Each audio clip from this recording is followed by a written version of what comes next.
All right, this is our commentary for the special edition of Aliens. If you're watching after the fact, make sure to get to the Fox logo past the James Cameron introduction. Robert, were you going to say something, or are you ready? I'm ready. In 3, 2, 1, play.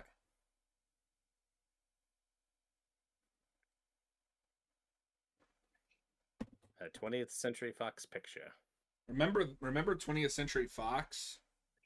I remember. That's the weirdest thing about rewatching Romulus is that's where you get the shift to 20th Century Studios, Oh, and it looks weird in this franchise.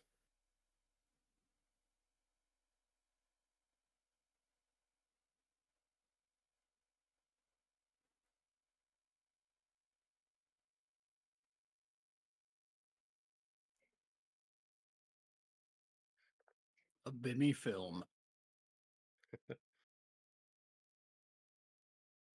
Sigourney Weaver is Aliens.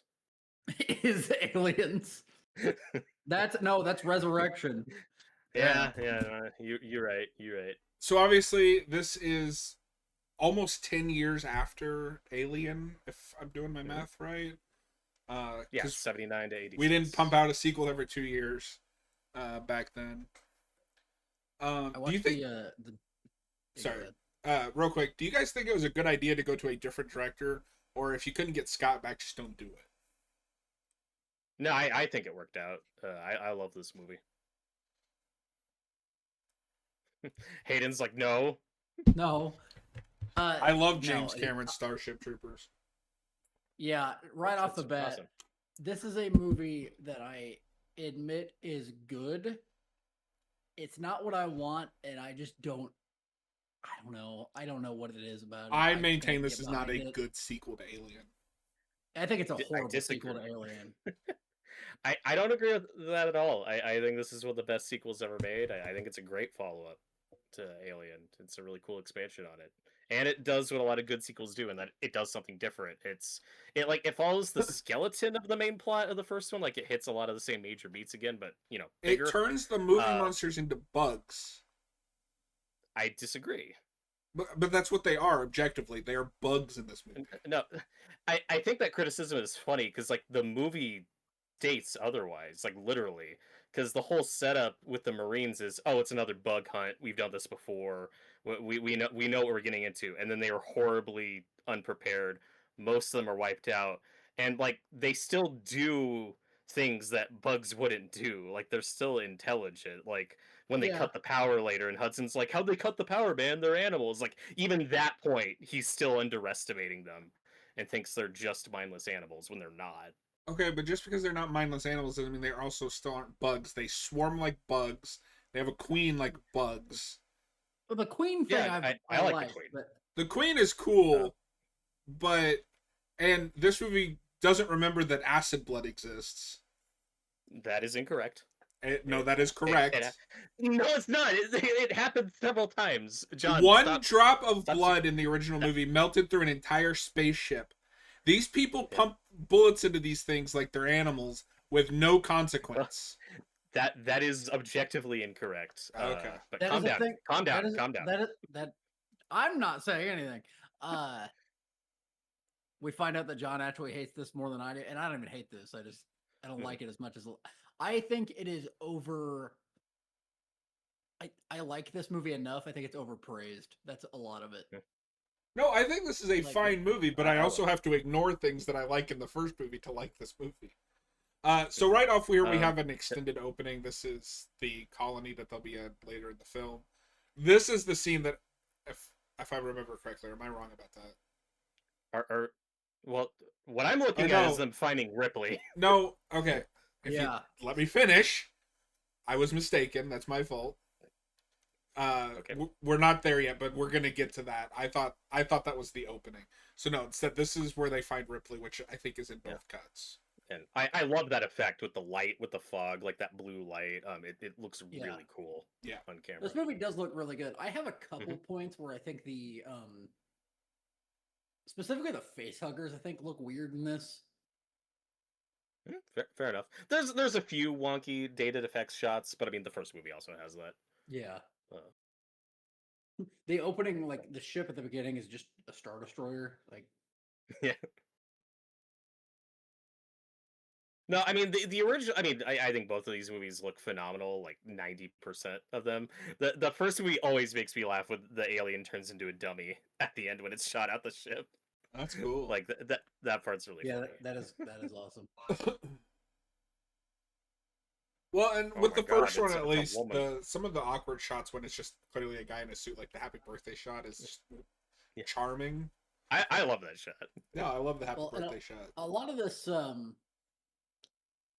of my bigger problems with Aliens, I've heard gets fixed in this, which is just like she wakes up, is told it's like 50 years later, and then it just kind of seems like she doesn't really give a shit.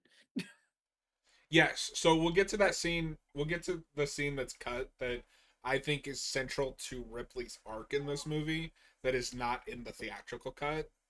Um, Yeah.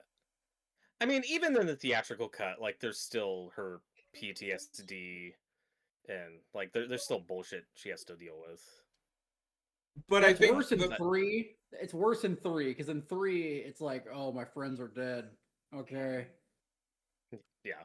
I think what Hayden is alluding to, and I will get into it when we get to that scene though, is she doesn't ask about any of potential family or friends that she might have left behind. She just accepts that it's 50 years later and goes with it.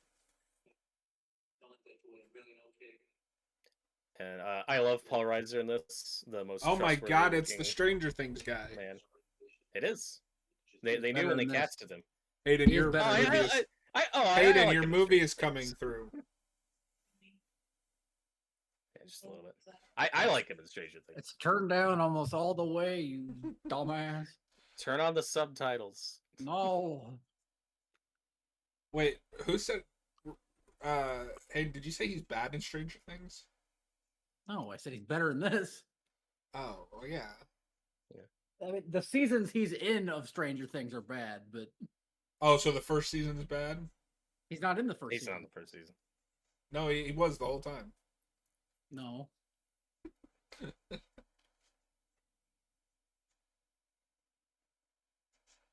Wait, he's in season 4, right? I don't think so.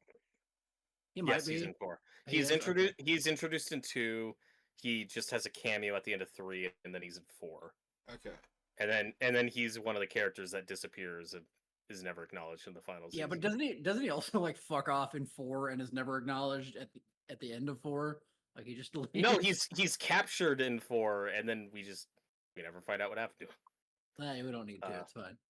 So I like this scene. I like how we're both getting the exposition about how much time has passed and also doing it as a nightmare sequence. It's also a fun fake out for the audience.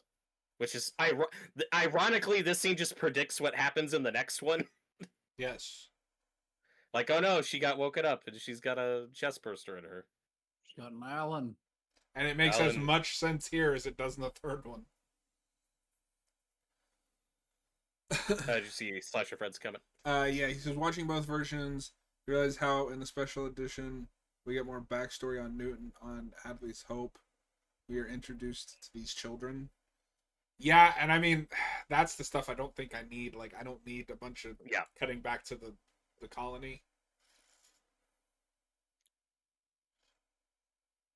But Yeah, what matters is that Jonesy the cat survived and is the only character to survive this trilogy. They should have killed him. It's not a trilogy. No. There's a fourth movie. So I was kind of playing up that I don't like this movie. I like it. It's just not like I think it's overhyped. That's all I mean. That's all I mean. No, I like it's good. I'm going to have criticisms, and I'm going to argue that for those criticisms. But I do like this movie at the end of the day. So, John, what's your experience with this movie? Did you see it as a kid? Do you remember which one you saw first? I definitely see Alien first.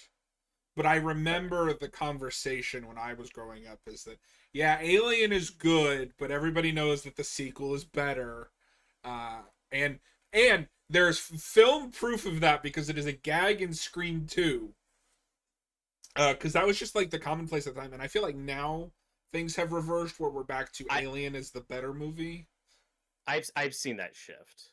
That's a thing that does frustrate me is like was gonna say earlier, I watched the James Rolfe Alien series review, and he was talking about he's like, I Aliens is almost as good as Alien. I'm like, I don't have that. Or he says Aliens can be argued as better than Alien. I'm like, no. But this is a series I didn't see until I was in my teens, and even as a teen, I was like, I mean, it's all right. But like even Alien, I didn't really come to appreciate until I was older. So like I have no like nostalgic attachment to any of these, other than maybe AVP because I saw that in theaters, but that movie's not very good. I never saw any of these as a kid. So my sorry, Hayden, real This quick. is the scene. This is the big scene. She's found out that her daughter has passed away while she's been in cryosleep, which is going to then be the setup for the payoff with Newt. Why you would cut that scene from the theatrical cut, I have no idea. Yeah, so the cut we're watching is over 2.5 hours long. The theatrical cut is under 2.5 hours. I understand cutting it that down for the theatrical release. This is a scene that I don't think should have ever been cut. This scene, and she will have a conversation with Newt later about her daughter. Yes. Those two scenes, I think, should have never been cut. Although I do, I like it. I did just realize because she dies at 66 and it's been 57. Ripley just leaves her 9-year-old daughter to go on this fucking. I mean, it's her job. Yeah. You know? What's cool, and because I didn't see this until after I'd played it, Alien Isolation actually takes that character, Amanda Ripley, and then does her. Not Amanda. What's Amanda, and makes the game about her. Sorry, I had a self-doubt moment. What's cool with that too is, I mean, we'll see how Isolation 2 turns out, but like you can theoretically do whatever you want with Amanda Ripley, and whether she lives or dies, that's an easy retcon to this movie to say, oh yeah, they're just bullshitting. They're just lying to Ripley about what happened to her. That's an easy retcon that totally works. That isn't forced. It's like, oh, your daughter's dead. She got old. She died of cancer. Sorry. It is kind of sad though, because obviously that first game is all about looking for your mom, but we know whether or not it's a retcon from Amanda's fate. Like they never see each other again. Right. Yeah. They can clone Amanda, and clone Amanda can go off with clone Ellen Resurrection. There we go. That's my headcanon. Oh. Yay. No, but where I think this is a very good sequel is just everything we do with Ripley's character dealing with her PTSD. No, Ripley is the best part of these this people. movie. Did IQs drop while I was away? Yeah, I mean, she got an Oscar nomination for this movie. It absolutely deserved it. Like her I didn't know that. Yeah, that's crazy to think about a genre picture getting a nom. Yeah, it definitely won for special effects for Stan Winston, but she was nominated. I want you guys to remember that it has concentrated acid for blood. Yep, that is correct. I'm not quite with John. Like this movie does do stuff with the acid blood. It doesn't do enough. Does. I will agree that it's inconsistent, which all the movies have after the first one. Alien Resurrection is the worst about it because they're on a spaceship and they're shooting them all over the place, and that acid blood's going everywhere, and it's fine. That's also an incredibly stupid movie. Okay. No, I love Romulus does it really well. I love that movie. Yeah. It is incredibly stupid. It doesn't make any sense as a sequel to Alien.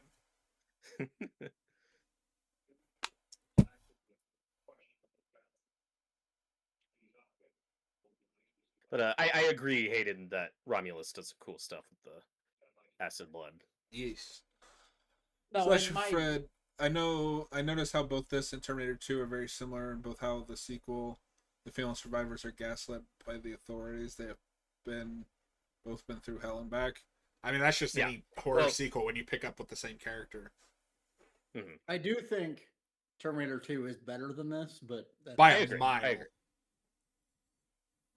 Now, I think Terminator 2 is probably Cameron's best movie, or at least it's probably my favorite. Yeah, I think it is his best. That also has a similar problem though, where there's a scene in one of the like extended cuts that you got later that needs to be in the theatrical cut of the movie. Yeah. Well, Hayden was asking earlier about like, why did this get a director's cut? so quickly after.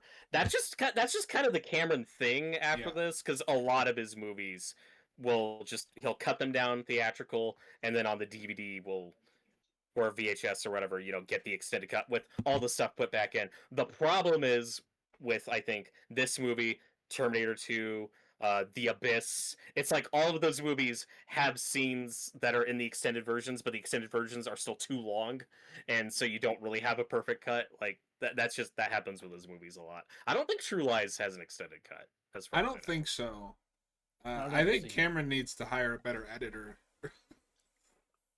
Agreed. Although I hate modern day James Cameron, so I don't really care. Avatar sucked. Avatar Well, sucks. He's pro AI. Yeah, that sucks.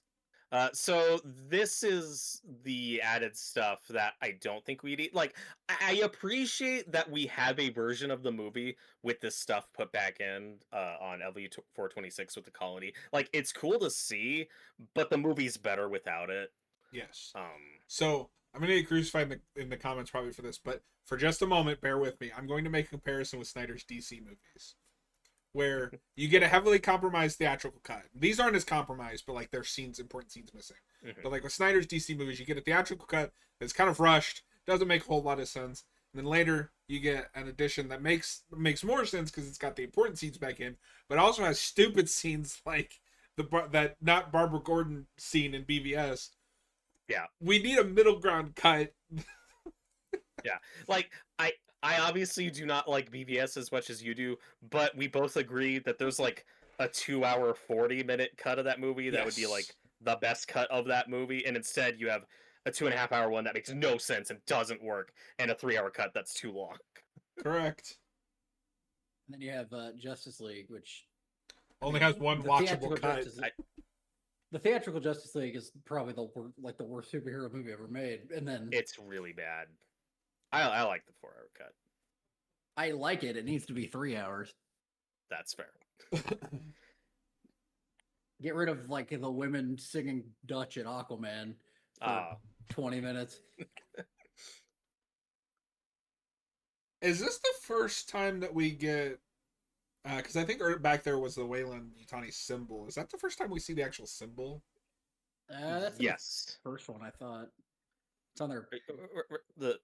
I don't believe so, because in the first movie, like there's more of like an Egyptian hieroglyphic look to the Whale and Yutani logos. Like, but this one with like the W with the Y in the middle, like I don't think that's in the first movie at all.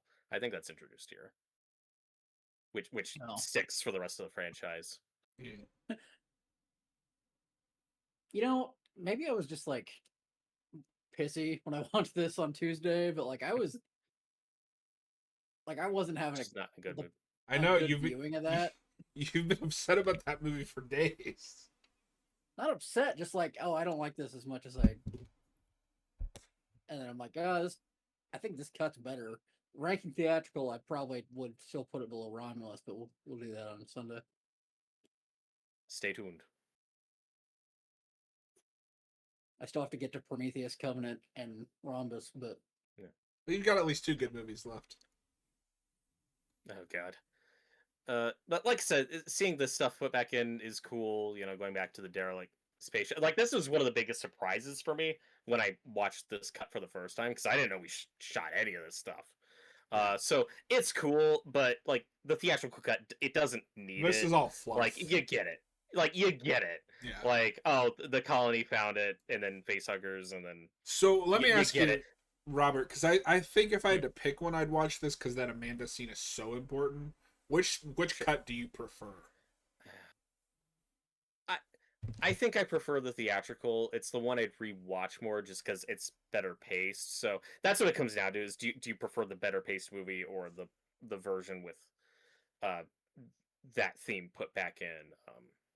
But I mean I like both cuts, so it's not like a strong preference. But that was like the first scene I knew about was the stuff with Ripley's daughter, where I'm like, what the fuck? Why'd they cut that out? you surprised that this doesn't have a fucked James Cameron 4K where it's all like. Well, so there that. There was a lot of controversy when this came out. Oh, good. because he did use AI on this. Yay. I don't think it looks terrible. There's some wonky shots here and there, but I think overall it looks pretty good.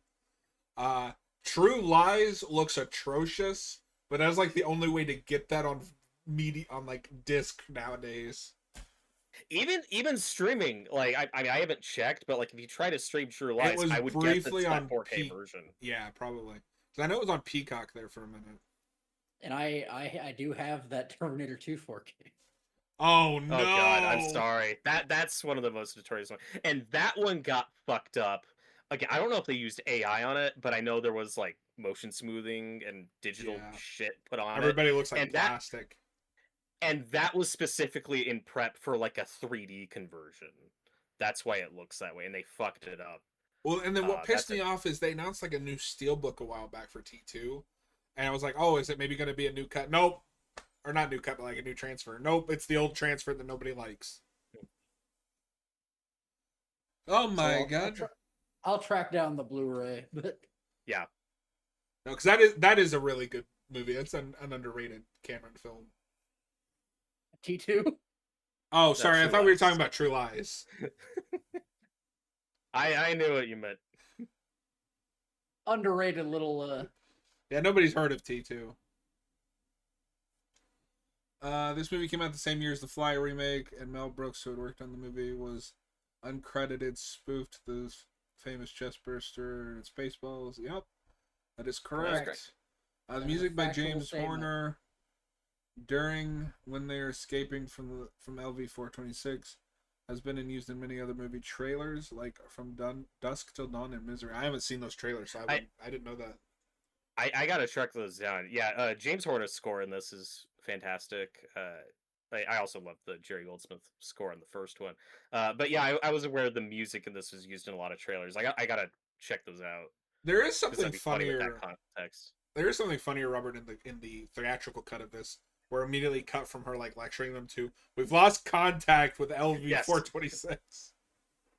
And I so appreciate how much like not of a plot hole that is. Like in a lesser movie, Ripley getting woken up and then the colony discovering the aliens would happen entirely coincidentally at the same time, and that's not what's happening. It's she's given all this information about what planet they went to, where they find it, and they're like, "Oh, get the people on the colony on the horn, check this shit out.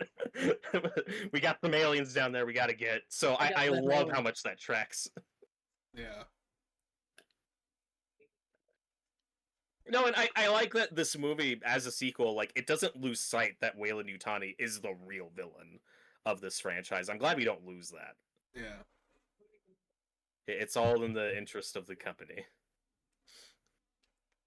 Which will let her be bought out by Walmart. Oh. Oh, Do you not know about that? No. 'Cause I still haven't seen the extended cut of Alien Resurrection, but I know in the extended cut they confirm that Weyland Yutani was bought out by Walmart. That's awesome. That is canon. Hey, I'm Yay. telling you, Alien Resurrection is an overhated movie.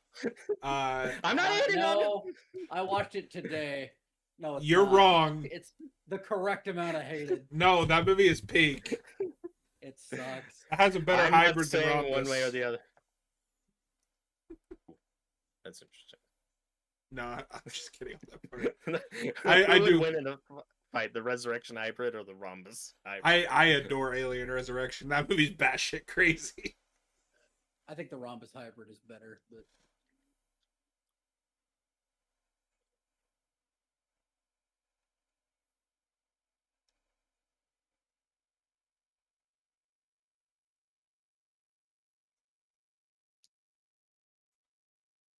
It's also funny with Romulus how like the setup of that is them finding the body of the xenomorph from the first movie. Apparently, either this was an early draft or just like a fan theory that was like written in a magazine. Because, like we said, there's a big gap between Alien and Aliens, which at the time was referred to as Alien 2. There was like one theory that like the alien was still going to be like attached to the ship when Ripley gets back. Oh, and then hold on. See, and then that kind of happens with 3 with the face hugger. well, because that's funny because I feel like in a lesser writer, I don't know who wrote this film, but in a lesser writer, so James Cameron wrote it. And at this point, he is pretty good as a writer. I think he falls off later in his career, but that would have just been the sequel. The alien really did survive, and it's back. Yeah, like I don't know. I think there are so many directions this could have gone wrong where that's just the alien's back and he's killing another group of space travelers one by one, and I think this expands on the concept and does something different with it. Yeah. Stop calling him while he's naked. No. So okay, I do have a question with Ripley. Do you think the script knows she's being naive here, or because she's trusting a company that has already tried to kill her?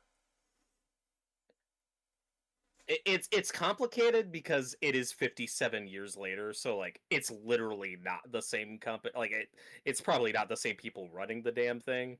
But the reason why she agrees to go along with it is to ensure that they're killing them, not bringing them back. My interpretation of it is she doesn't really have anything to lose and she's already miserable anyway, so whether they're lying or not, I think for her peace of mind, it's the best case scenario is they do wipe them all out and she gets to actually witness it and know that for herself. That's at least my interpretation. Is this could go horrible, but I don't really have anything to lose. This is all so much funnier when you take into consideration what happens at the beginning of 3. But oh yeah, it was in hindsight many mistakes were made.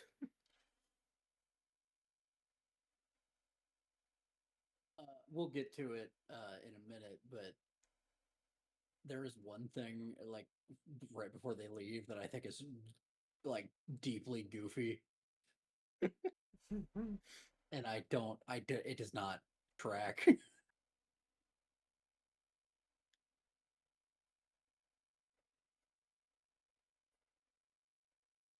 Hey, look, it's the power loader.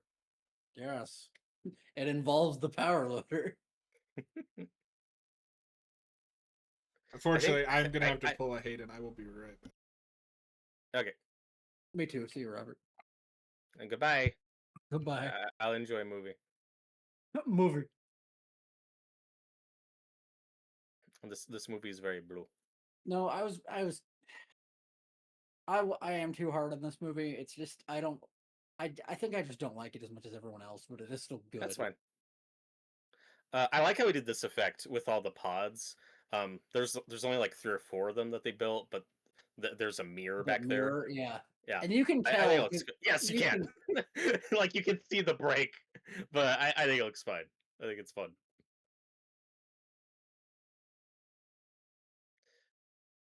So, Hayden, not to speak for you, but I know a big point of contention with some fans who do not care for this movie, is some people just don't like the Marines, and I like the Marines. I think they're fun. Where do you land on that? I think they can be annoying. I love Bill Paxton in this movie. Like, yes, he is annoying, but I love him in it. I like them. I don't. They're way better than anyone in 3 and 4, but that is correct. I love the sergeant, the black guy. The second he wakes up, he just puts the cigar in his mouth. Who I believe in real life was an actual drill instructor. Like he's not a professional actor. They just cast him for authenticity, and I think he's really good for a small part. Yeah, this whole all of them these actors went to boot camp for a month or whatever. Oh God, Bill Paxton in boot camp. Which I want to know if all of them went, all the people who die immediately who are barely in the movie, did they also have to go to boot camp? That would suck. Look into my eye.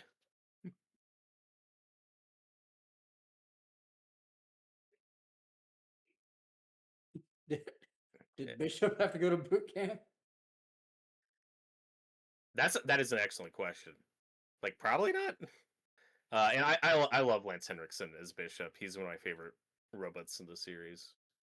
He's probably my second favorite robot. Is Ash your favorite? Andy. Oh, okay. No, Andy's great. Michael. I like Andy. Is it Michael? Michael Johnson? Not Michael. David Johnson? Yeah. Is that right? Yeah, he's really good in that movie. He's so good in the two things I've seen him in, but yeah, that and The Long Walk. No, I think the banter with all these guys and gals is really great. Like, I love Vasquez. Have you, Hayden? Have you seen Near Dark? I don't remember if you were on that review or commentary. Yeah, I was on that. Yeah, because that's made after this movie and is Catherine Bigelow, who would later be one of James Cameron's ex-wives. So she takes like half the cast of Aliens for that. Like you have Lance Henriksen, the actress playing Vasquez, and Bill Paxton are all in Near Dark, and they're wonderful in it. That is a movie I didn't. That is a movie I didn't like very much, though. Oh, Near Dark. Yeah, you weren't crazy about it. And Robert almost got us canceled when we did the review of Aliens over That's true. Vasquez. What? For stating an objective fact. I love this bit with the knife. Yes. Did you say something about Vasquez and Aliens? Well, since we're on it, fun fact. I don't know if you're aware of this, Hayden, but the actress playing Vasquez, she's wearing a lot of makeup. She's not that brown in real life. Oh no, you're gonna get us canceled nor again. Mexican. I'm stating an objective fact.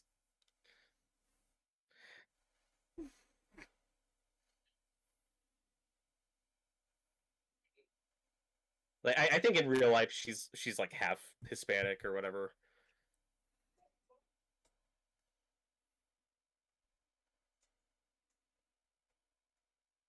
Apparently, Slasher Fred says that Disneyland used to have an attraction that was based on Alien called Alien Extraterrestrial.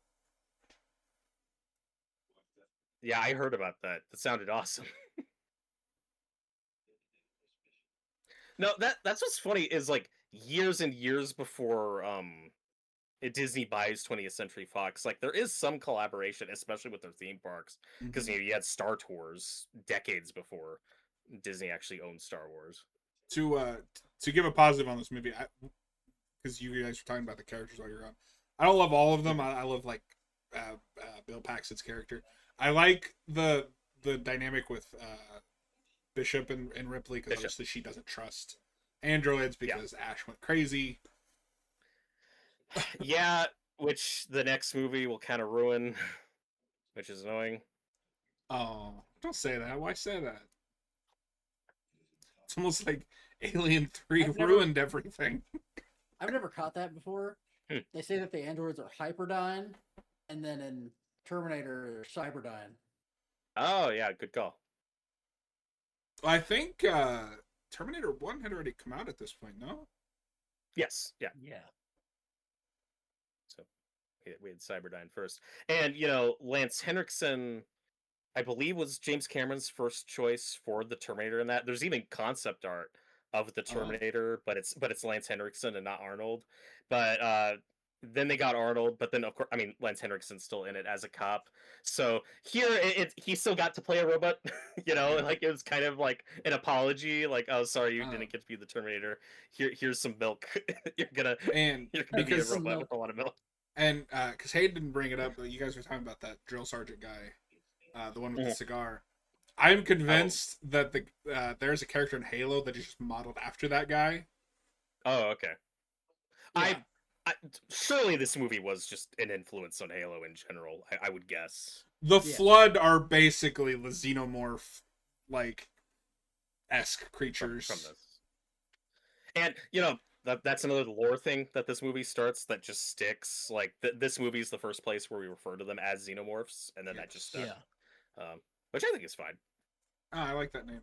I like that better than Yautja for Predator. I like the Yautja. That's just one of the funniest, weirdest name pairings ever, because it should be XVY, Xenomorph versus Yautja. Alien versus Predator has just always been funny to me because they're both aliens. No, one's a predator. No. He is more percentage predator than he is alien. Yeah. He's more predator He's than mad, alien. He's more predator than alien now. Twisted and evil. The predators are less evil than Which- the aliens. It's funny if you think about it too, because the predators are more machine than alien. They have all that machine That's stuff. true. No, but it's I mean, the xenomorphs are biomechanical though, and the Yeah, that is also true. the Yautja as a species are all.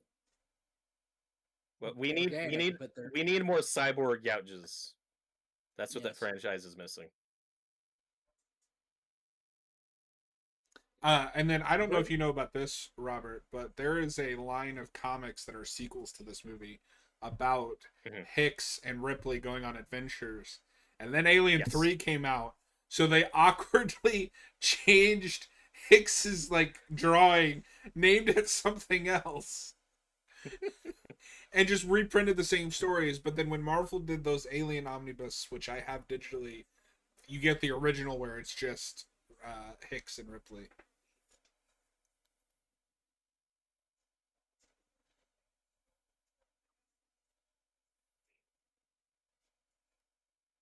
And then obviously, this will be more to talk about when we do an Alien 3 commentary. Oh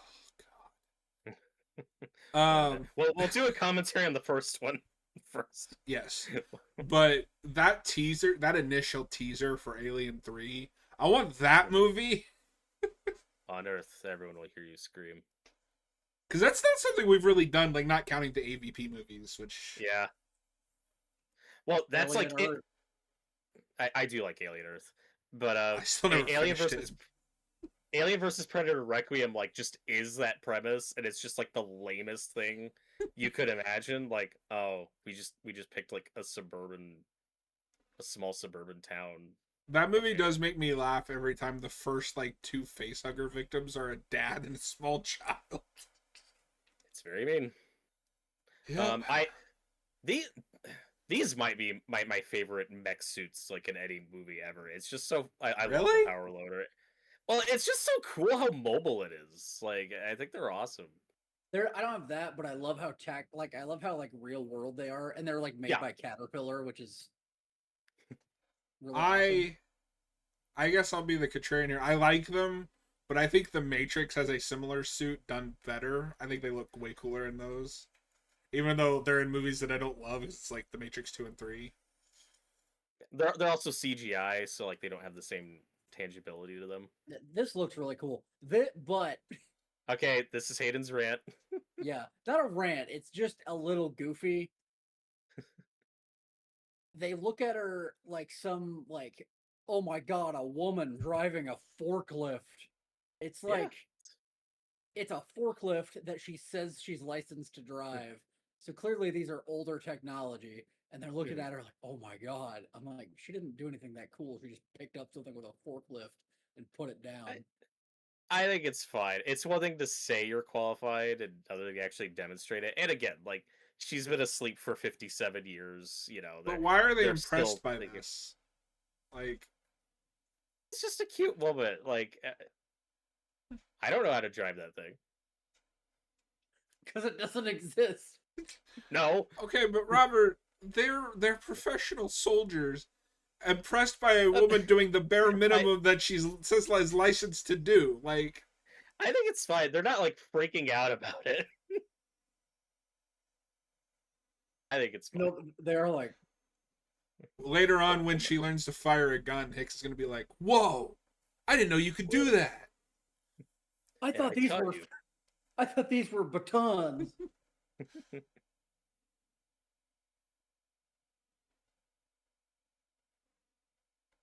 There is something about 80s space design. This is the most impractical vehicle I've ever seen, but I love it. Which alien movie would you want to have to be forced to live through, Robert? Oh god, definitely not 3. I don't think anybody wanted to be in 3, to be fair. I mean, it depends on the context. The easy answer is Alien versus Predator 1. Robert, do you want to go on this mission to the Arctic? No. I did it. I survived. No, you're there. You're at your wherever it is. No. Do you pick Requiem just to like have a house? Oh God.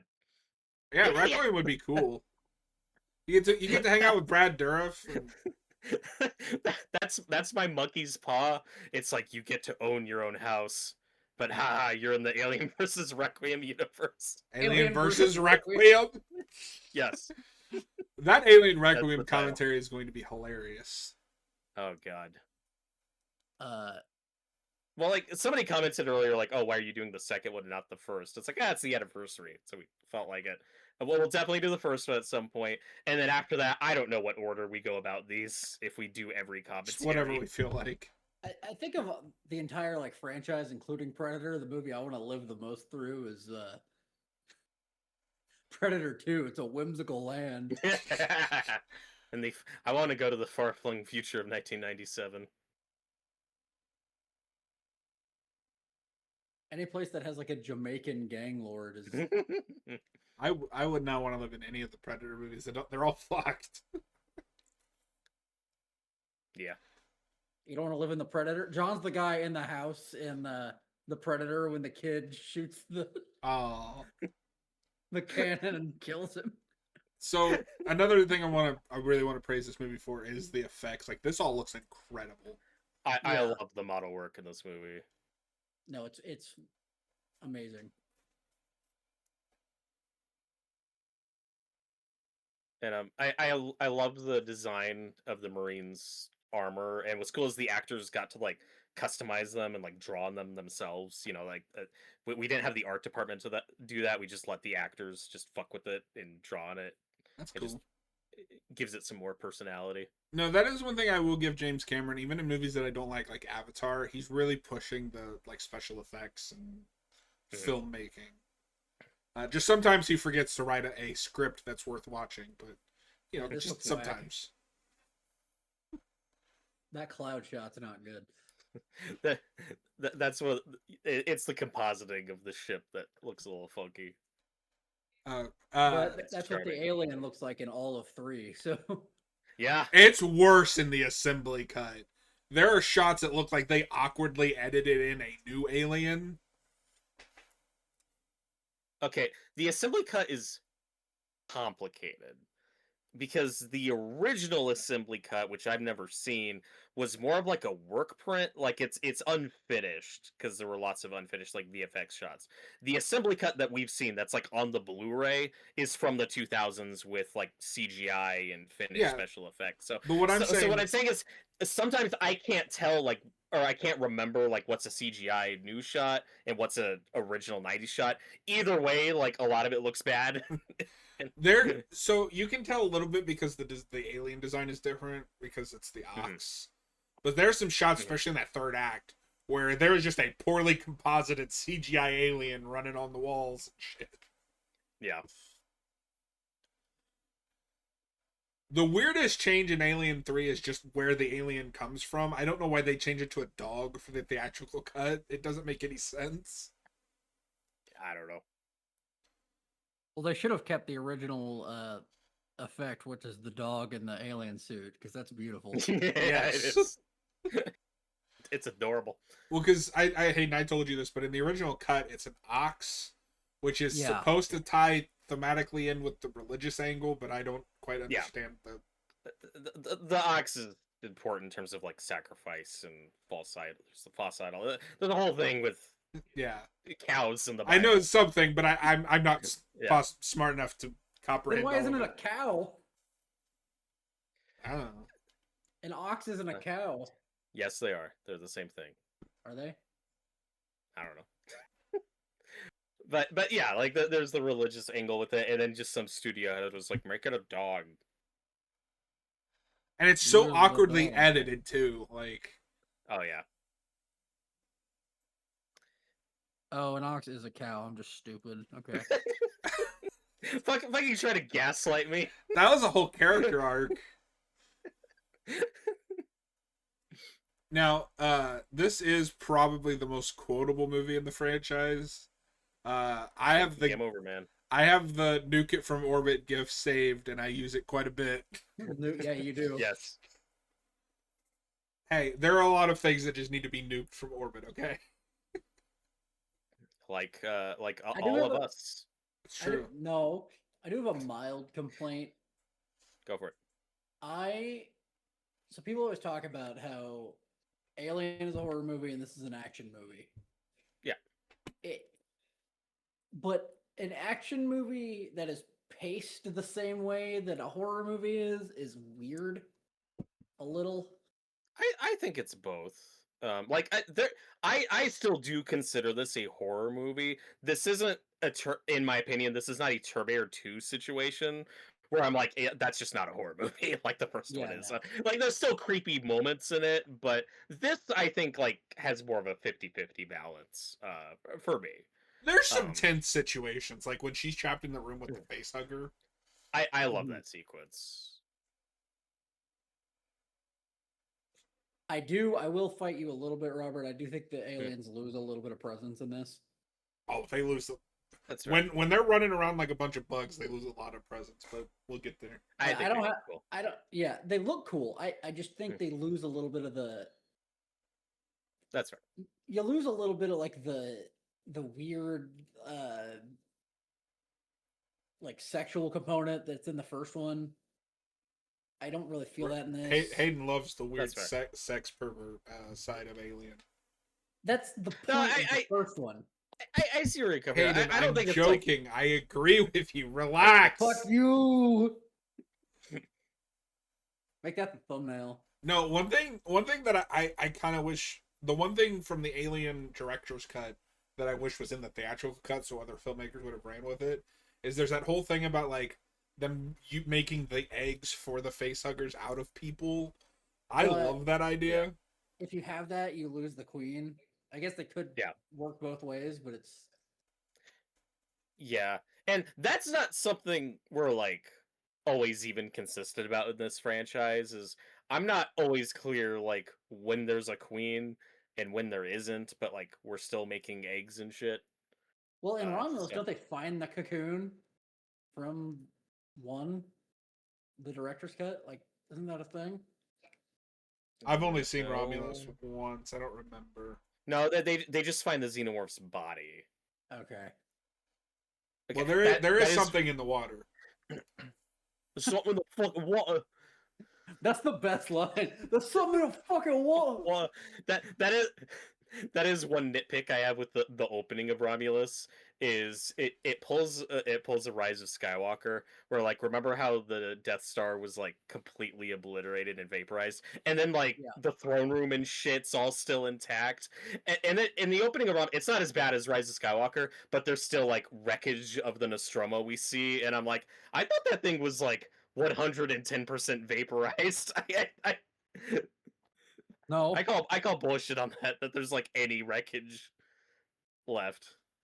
Robert, did you ever play that Aliens Fireteam Elite? Is that the newer one? It's a newer co-op board game. Yeah, they do a really good job at recreating all of the weapons from this movie. And I've joked because we got Alien Isolation, which is the first one. Then we got Aliens Fireteam Elite, which is this one. Now we need the Alien Cubed game. And I really hope Alien Isolation 2 is just the Alien 3 of video games. Oh god. And then we get my beloved Alien Resurrection in video game form. We gotta get there. Wasn't there? I believe there is an Alien Resurrection PS1 game. I don't know if I could go back and play that. What's really funny is I think it's one of the PS2 AVP games. It's either that or it's Alien Resurrection. But it's one of the first games to have the joysticks be used for moving and shooting, or moving and aiming at the same time. And reviewers at the time said it was too clunky and complicated, and it would never catch on. That's really that's like one of my biggest pet peeve of like some 90s 3D games is just how awkward the camera is. Yeah. Well, and like, cause like even with that Tomb Raider remaster, they kind of fixed controls a little bit, but you're still stuck like having to turn and move and then turn and move. At least from what I remember, it's been a mess to play those, but that's why I'm very pro remake of like the PS1 era and even some PS2 games. I'm always fine with it as long as the original games are still accessible in some capacity. Yeesh. I love that big ass like Like the flamethrower thing that minigun. she has. The And one you that can Vasquez well has. that's what It's made awesome. me think of Aliens Fireteam Elite because you can get that gun. Hell yeah. I have that. I haven't played it yet though. Just from what you told me about your game taste, I don't think you'd like it. Me? Yeah. Oh. Why? Because you don't like co-op shooters. Eh, You have But I bitched like multiple Aliens. times about not liking co-op shooters. But if I'm shooting at aliens, then I might be convinced. Let's play it right now. I'm okay. This guy has the biggest forehead of all time. That's true. Second biggest. No, Bill Paxton is just one of my favorite like character actors. And I think the first thing I remember seeing him in it, funnily enough, is Twister. So that's the movie that my brain immediately goes to just because I've seen that movie a million times. I've never seen Twister. It's good. I don't care what anybody else says. I love that movie. How's the second one? Not very It's good. better. Not even close. That's what. Don't listen to him, Hayden. Twisters is better than the first Oh, one. is it? It is.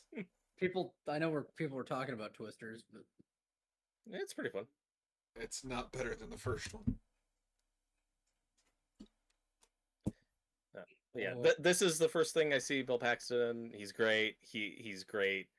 He is he's the rare actor who gets the distinction of being killed by a Terminator, an alien, and a predator, and that's pretty awesome. He because was he's the only killed one for a and turned while, but one. I think somebody else has joined that list now, right? Michael Biehn is technically tied with him because How? he's a voice in Killer of Killers. That doesn't count. You have to That be movie actually didn't on count. screen with the Predator. and that movie didn't happen. So Okay. I won't go that far, but just voicing a character doesn't count. wait, Bill Paxton's in Spy Kids 3? Okay. I mean, everybody's in Spy Kids 3. Yes, Fucking Stallone is in that, and the guy. the guy. I'm the guy. I saw that movie in theaters. It was crazy. Spy Kids 3 is missed it. beautiful. Can we just bullshit that counting and do it? It counts as That'll a be horror movie. that'll be our April Fool's video. For That would be next year. funny. That'd be funny if we did.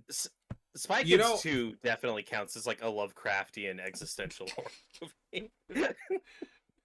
You think God lives in fear of what he's created? I went back and watched the trilogy a couple years ago. Those first two, I think, still hold up for what they are. Well, Oh 3's yeah, better. I love the first. I mean, I love 3 for many reasons. None of them are for being a good movie. We're gonna show you Shark Boy and Lava Girl. I've seen God. it. We're gonna do it. We're gonna watch it right now. It counts with Jam. Shark Boy and Lava Girl and Spy Kids 3D are like of a pair in my head because that's Robert Rodriguez's really weird obsession with 3D and some of the worst CGI I think I've ever seen in my life. Yes, Mr. Electric is the best supervillain of all time.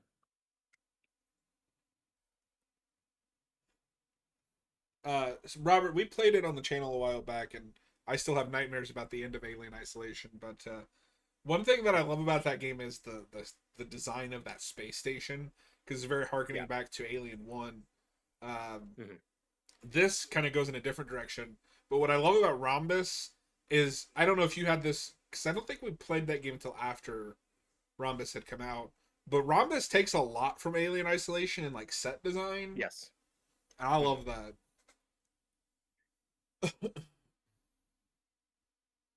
We're gonna get the payoff to that cliffhanger like a decade later. It's true. I don't know if you remember the cliffhanger of Isolation, but That is Not that Romulus like ends on a cliffhanger. I just don't know if a sequel to that's ever gonna happen, like a real sequel. But that is like the weird current state of the Alien franchise. Like it starts with Prometheus, where now every time we do an Alien thing, like it ends on a cliffhanger, and you gotta wait till the next one. Like that's like every Alien project now. It's very strange. Yeah, thanks, Ridley Scott. Yay. No, because I've heard Uh, part of the whole like Isolation ends on a cliffhanger. Yes, that is on an insane cliffhanger. And it's been a long time. Yes. Yep. Robert, I don't know if how true this is, but I actually saw the other day that part of the holdup is they can't find a director because Ridley Scott is interfering because he wants to make his own thing. I was like, no, stop. That's the correct rumor. Yeah. John doesn't really care about this, but I feel the need to say it because I just saw it. NECA got the license to Friday the 13th, the game, and they're doing figures for that. I don't know why, but the first one they're doing is Jason Goes to Hell, but it's not from the movie, it's from the game. That must just be like a weird, like, New Line rights situation. But, like, that doesn't surprise me because they've never done one for Jason Goes to Hell. So, yeah, it's really funny that, it has that distinction of, like, no, it's the game version they're doing a figure of, but that's cool. I need the figure of part 7 because that figure's amazing. I have 7, and I have 7 and 3. 3's in a box because I only have room for 1, and I put 7 on display. But 3 looks a lot better or 7 looks a lot better than 3. Sorry, I had that backwards. Yeah, I almost got the one for 4, but I never found it in stores, and I didn't end up getting it. That's the one I have. That's the one Jason figure I have is part 4. I am double dipping on a ghost face because the new one they revealed looks a lot better than the one I have. I do appreciate they brought back the motion tracker. That is something that I think is missing from like 3, and I don't think it's in Resurrection. I don't think so. It gives me PTSD when I see it from Isolation. Yes. No, we played that game on stream, and I still kind of regret that because that game takes for fucking ever. That's the biggest problem. Like, that game's really cool. It's just way too fucking long. Yeah, we'd get to what we thought was the end, and then it would keep going, and I thought Robert was going to freak out. So I rewatched Cap's review of Romulus the other day.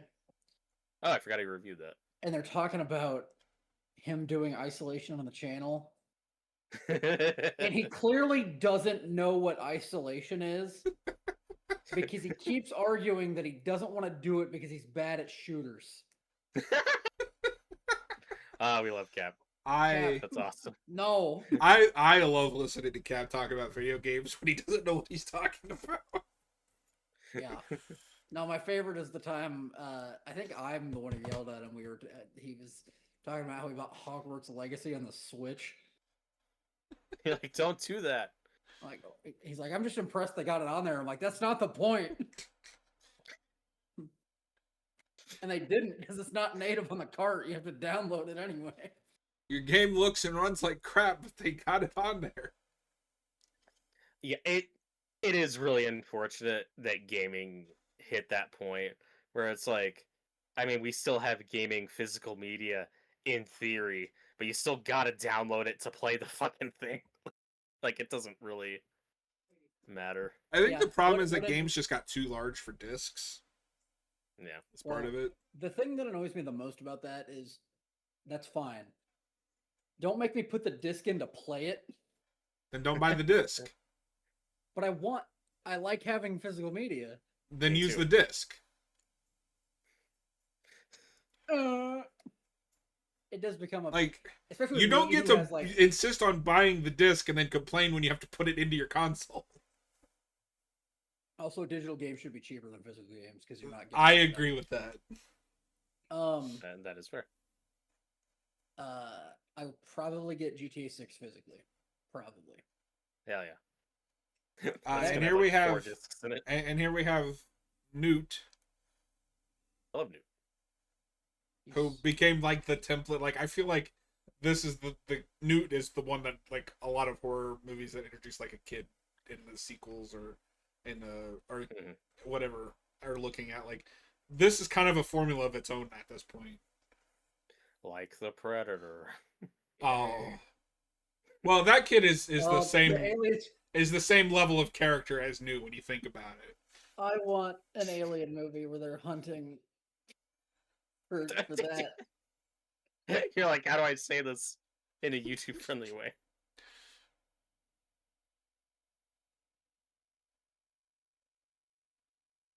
It's like if No. in Resurrection they really wanted the guy with whose legs don't work, because that's the pinnacle of human evolution. So they want to.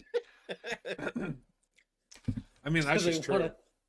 They want to check. Wait, so if hold on. So if there was a face hugger who got the guy whose legs don't work, would the resulting alien's legs not work?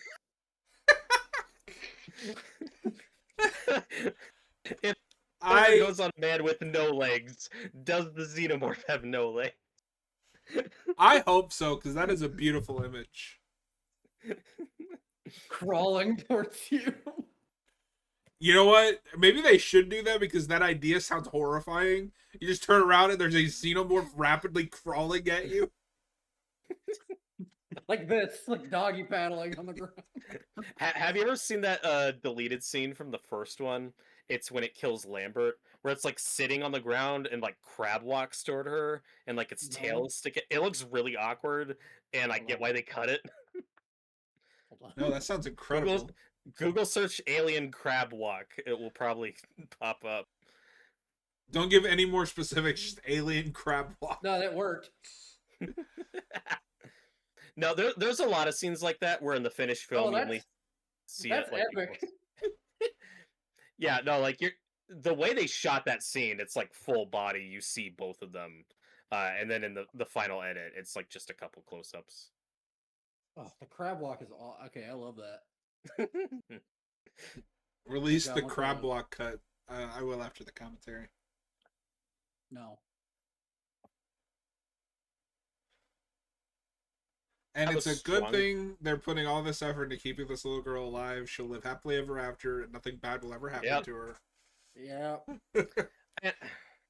I will never, for the life of me, understand why, like, the excuse for killing her off in the next one was like, too many years have passed. Like, she grew up. It's like you could have just recast her.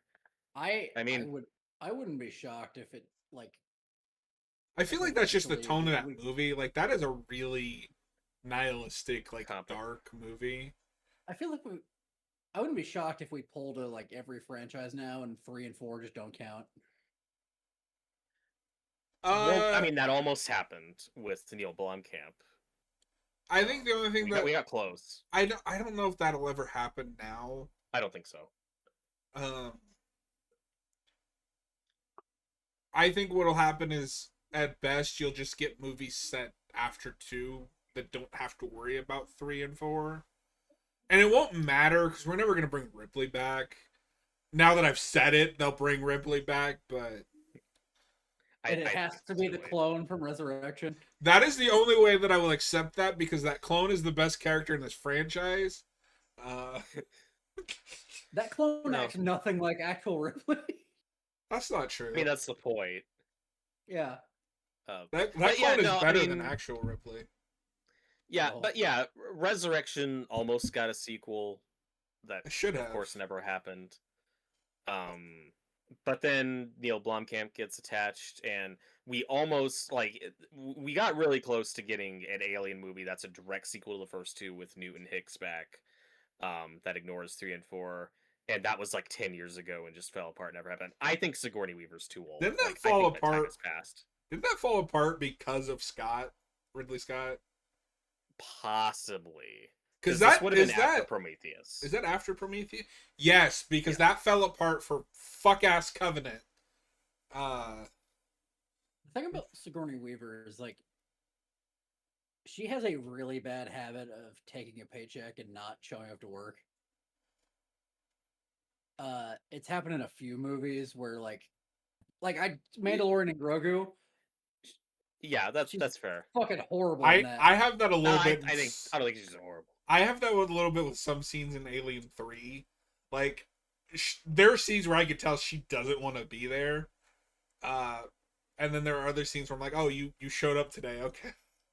Even in movies I like I don't think she's doing that great in Cabin in the Woods. Oh, I think she's fine there. She's in it for like 5 minutes. I think she's fine in it, but I see what you're saying. No, I of course I love her in the first two movies as Ripley. I love Ripley. She's good in Ghostbusters. Ghostbusters 2. Ghostbusters 2 is a paycheck movie. Yeah. I think she's great in Resurrection. That is a wonderful performance. It's something. It is. That is. You can't tell that she's there for the paycheck because she's actually doing something. It's insane. Yes, that's why it's awesome. The backstory on that is funny because by her own admission, she only does it because they drove a dump truck full of money to her house, and she was like, "Fine, I'll do it." But she's doing something. I love that she'd be in that, but she thinks the AVP is too dumb of a concept to be in. Yeah, that's the bridge too far. Wasn't she really bad in The Defenders? I didn't see that. Yes, I forgot she was in that. Yeah, I don't think she's terrible in that, but yeah, that's just a paycheck role. Like that could have been played by anybody. Yeah. But it's also The Defenders. I think almost everyone in that is bad except Kristen Ritter and Charlie Cox. I agree. Even the guy that plays Luke Cage, who I normally like, I don't think he's very good in that show. I think it's fine. But the first thing I ever see Sigourney Weaver in is Galaxy Quest, and she's great in Galaxy Quest. I can't remember if it's Galaxy Quest or Ghostbusters, but it's one of the two. For me, it's Ghostbusters, I assume. And yes, she's great in Galaxy Quest. And I saw that without having any context of like even what Star Trek was. Me too. That's the first Star Trek thing I ever see is Galaxy Quest. I fucking love Galaxy Quest. I don't know if it was that or just random like TNG episodes, but I didn't know like what Star Trek was. It was just this weird sci-fi show on TV. Although I guess technically the first thing I ever saw her in is WALL-E. She's in WALL-E? She's the computer. Oh, I've seen that movie like twice. That is a great short film that keeps going. From memory. Yeah, she's the computer. I forgot she was in that. I just looked it up because the director of that was like, "You get to be mother now," and I assume Sigourney Weaver was like, "Die." Now I am become mother. I think it might have actually been Ghostbusters.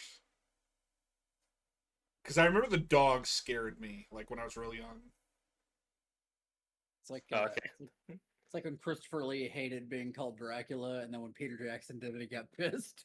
I'm gonna fucking stab you with my lightsaber.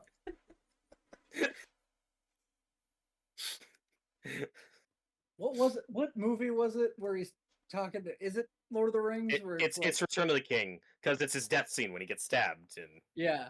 He's like, I know what it's like when someone gets stabbed. They don't scream. I know. It's sad that he didn't like being called Dracula because he's really good in that first movie. He is. I'm glad though. In his defense, like there was just a problem with typecasting, and then there was a stretch there where like that was all he could do was just play Dracula. So that's something like he really wanted to get out of, and I'm glad he did because he's in a lot of cool stuff. I think he was pissed in Attack of the Clones. He's like, "Why am I a count again?" I love him as Dooku. The best interview with him on Attack of Clones is he's like, I've done a lot of sword fights. This is my best one. Also, it's not me most of the time. I can't believe I didn't notice that when I was a kid, that it's just a CGI head on another person's body. I didn't either. Yeah, well, it looks a lot better in 3 than it does in 2. It does. Yeah. 2 is like the worst duel of all time.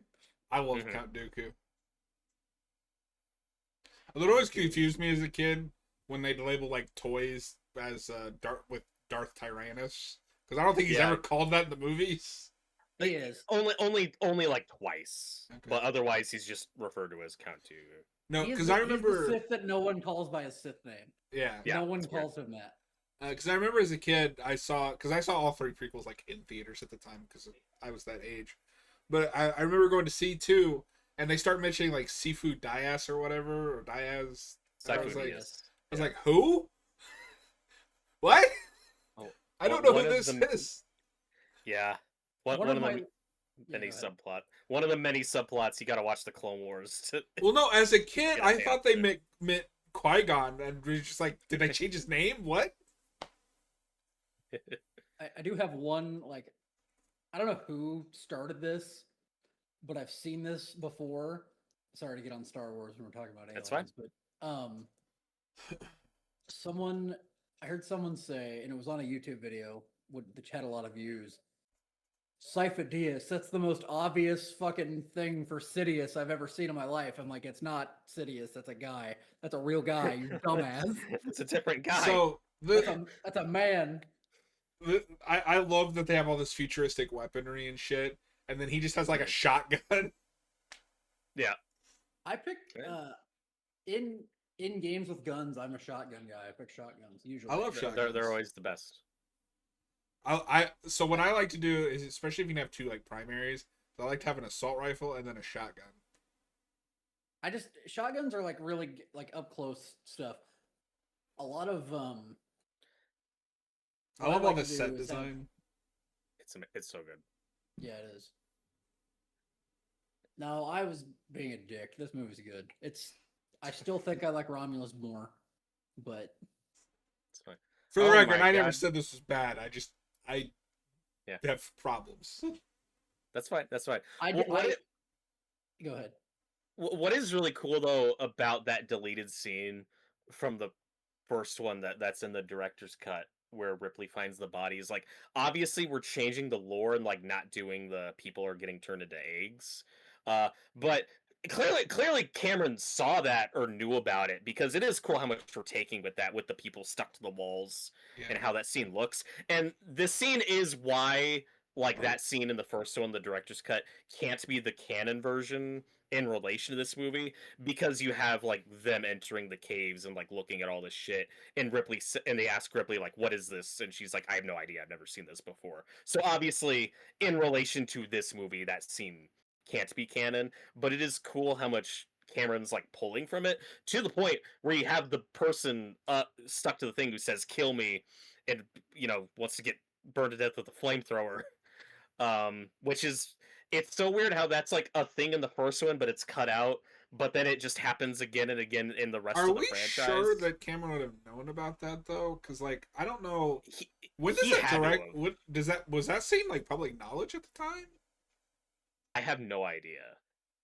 Because I always just figured it was kill me, there's a thing in my chest. Like, yeah, like the context is different, but it's still like it's the same scene. Okay. And I'm also just talking about like just how like the set dressing looks, with the people just stuck to the walls and all the gooey stuff. Oh my god! Not the chest burster itself, but like at a certain scene, I could tell the head was no longer like a real head. Oh sure.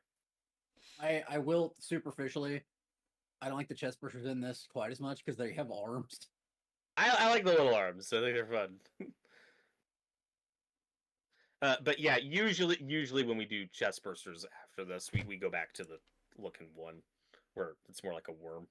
So I am so used to the chest burster in Spaceballs because I saw that all the time that I like. Well, the first time I saw Alien, I'm like, no. The shots of them coming out of the walls was really cool. But John, just to clarify the point I was making a minute earlier, yes, the context is different, but in that deleted scene of the first one, like Ripley finds Dallas stuck to the thing and he's like says kill me, and then she burns him to death with a flamethrower. Like the scenes are too similar for me to believe that that's a coincidence. So Cameron had to have heard about it at the very least. Is it this one or 3 where like the entire cast like bullied the director? Because there's one of them where like they didn't want to work with him. I can't remember if it's this or... I think you're thinking of this, but it's not the cast, it's the crew. Because it was a British crew. They shot most of this at Pinewood.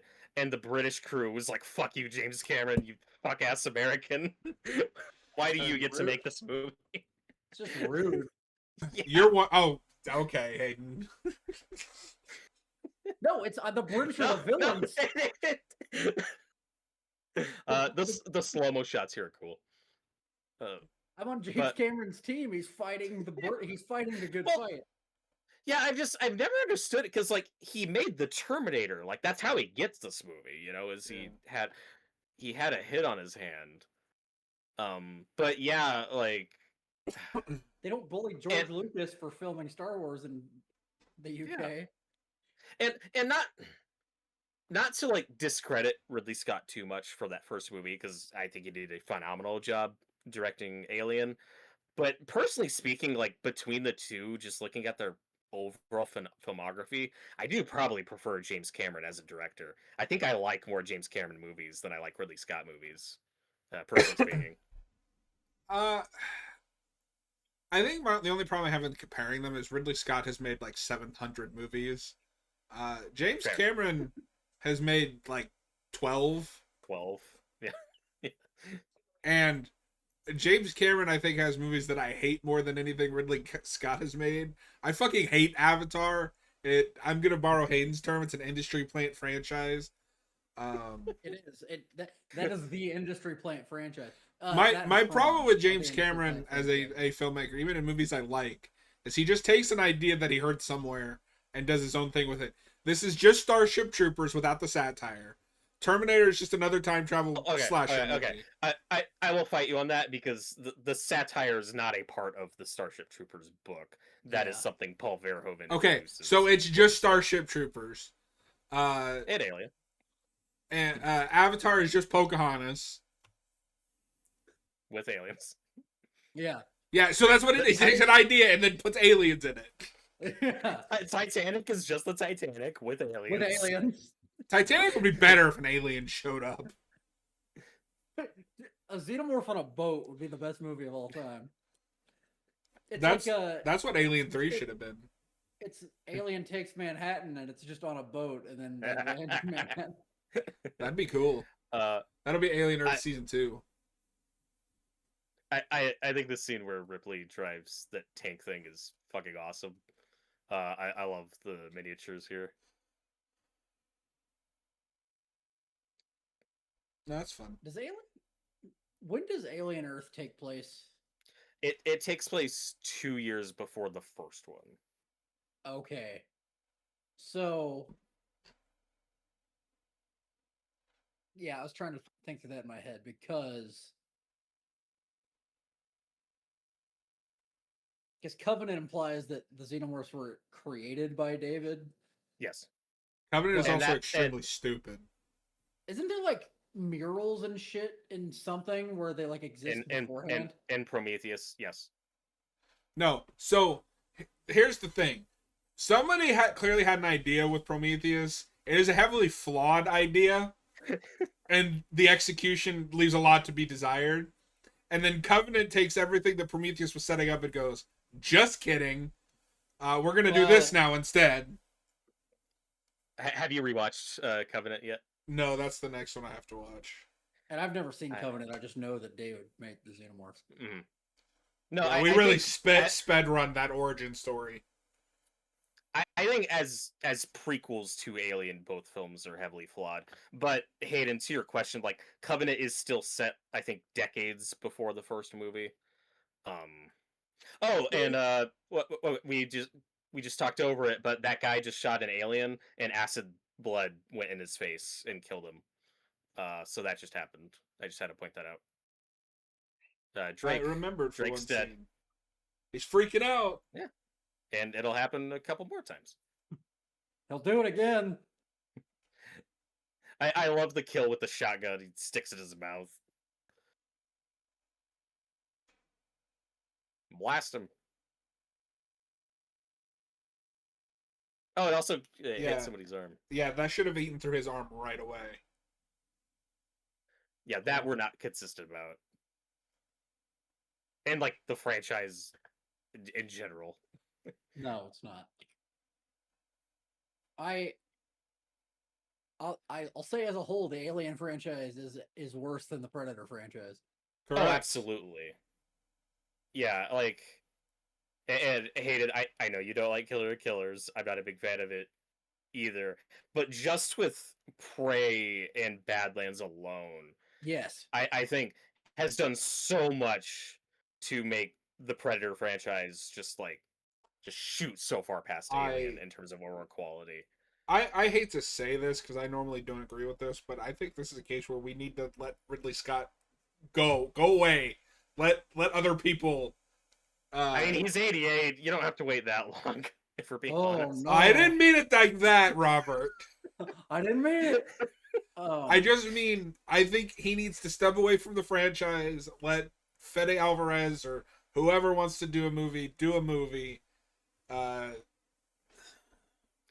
again, this is just a rumor. This could be incorrect. I just heard that Fede Alvarez wanted to put Michael Fassbender's David in Romulus, and Ridley Scott said no.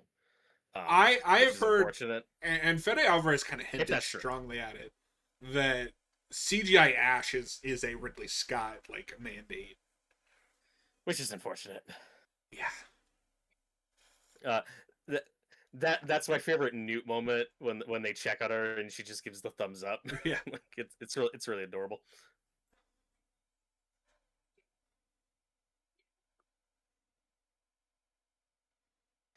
No, very quickly most of the Marines are dead and there's like half a dozen left. Yeah, it's like that movie Jason X where he just kills all the Marines in one scene. We also only have like 45 minutes left, don't we? More than that, Hayden. Oh no. There's over an hour left. No.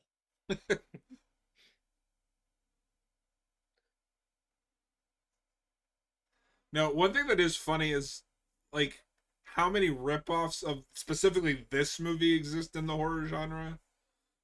Like that Doom movie that you and I watched is just a ripoff of this. Jason X is to the point one of the characters is named Dallas. Yeah. There it's fine when Alien vs. Predator Requiem has a character named Dallas. I'm like, fuck you. I mean, is that any worse than getting Lance Hendrickson back for a third character in this franchise? That's better.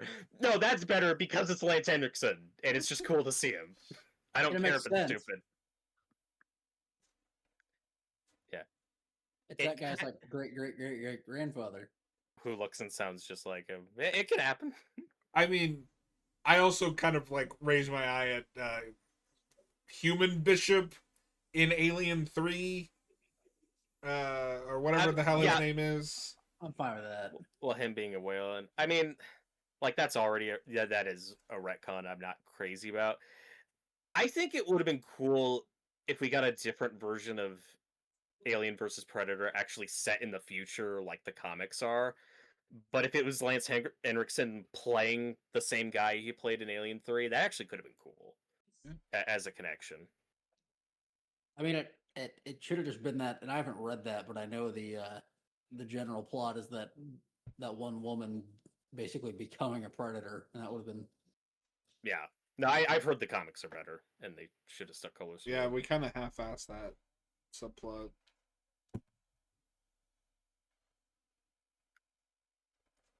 Look, Alien vs. Predator is a very flawed movie, but it has its moments. It is better than AVPR. And maybe better than Alien 3. I'm still going back and forth. That's a situation where I remember back in the day hearing fans say, oh, well, AVPR is the better one because it's R-rated and has more gore. To which I say no. So, my thing is, in theory, I don't mind AVPR. I don't care that it's a trashy slasher movie. I love those things. The problem is that I can't see anything that's happening. It is a poorly directed, poorly shot movie. I love, in concept, I love the body horror of the Pred Alien. I love the rampage on through town. I love how mean-spirited it is at times because it's really funny. There's a couple of really cool kills. Like, I love that one where he just throws the disc and that blonde woman is running and just nails. That's a great kill. Wolf is one of the best predators, but he's great. The main Wolf is cool. I just fix that cinematography, and that movie would probably be better than the first one. There's still shit that annoys me. Like the characters are just so bland. And again, like the But I have to go with Dallas, both of like them. the ADPR is worse. Where it's not just the names; they also do more of the quotes. Like "get to the chopper." It's like, Yeah, don't but do that. AVP I one really does hope we the get a- "you ugly motherfucker" like twice. It does. I really hope we get Uh, another one at some point, and I feel like that's where Trachtenberg's going. So I Well, know. Trachtenberg had He'd pitched co-directing it with Alvarez like right after Rhombus, and I wanted that to happen, but that would fuck be you, cool. Ridley Scott. Isn't there a show that's done? And they just Apparently, didn't yes. There was an animated series produced of Alien versus Predator that's just never seen the light of day. Release that. Fucking Speaking of wild. animated shows that never released, I don't know why this came to my mind, but the other day I saw, I think it was Rob Liefeld talking about that Deadpool show that never went through with Yep. Donald Glover, and I was like, oh yeah, that was gonna happen. Here's the That's scene. just fucking great, man. A fully completed 10-episode Alien vs. Predator anime series was produced prior to Disney's acquisition of Fox. Despite being entirely finished and mixed, it has never been officially released and remains locked in the Disney vault. Yay. Game Die. over, man. Game over. I will never for the life of me understand why a studio in that situation is like, let's say hypothetically it's bad, or the studio thinks it's bad, and it's like, well, we can't release this because it'll damage the brand. To which I say, no, it won't. People will stop Especially- talking about it in a week.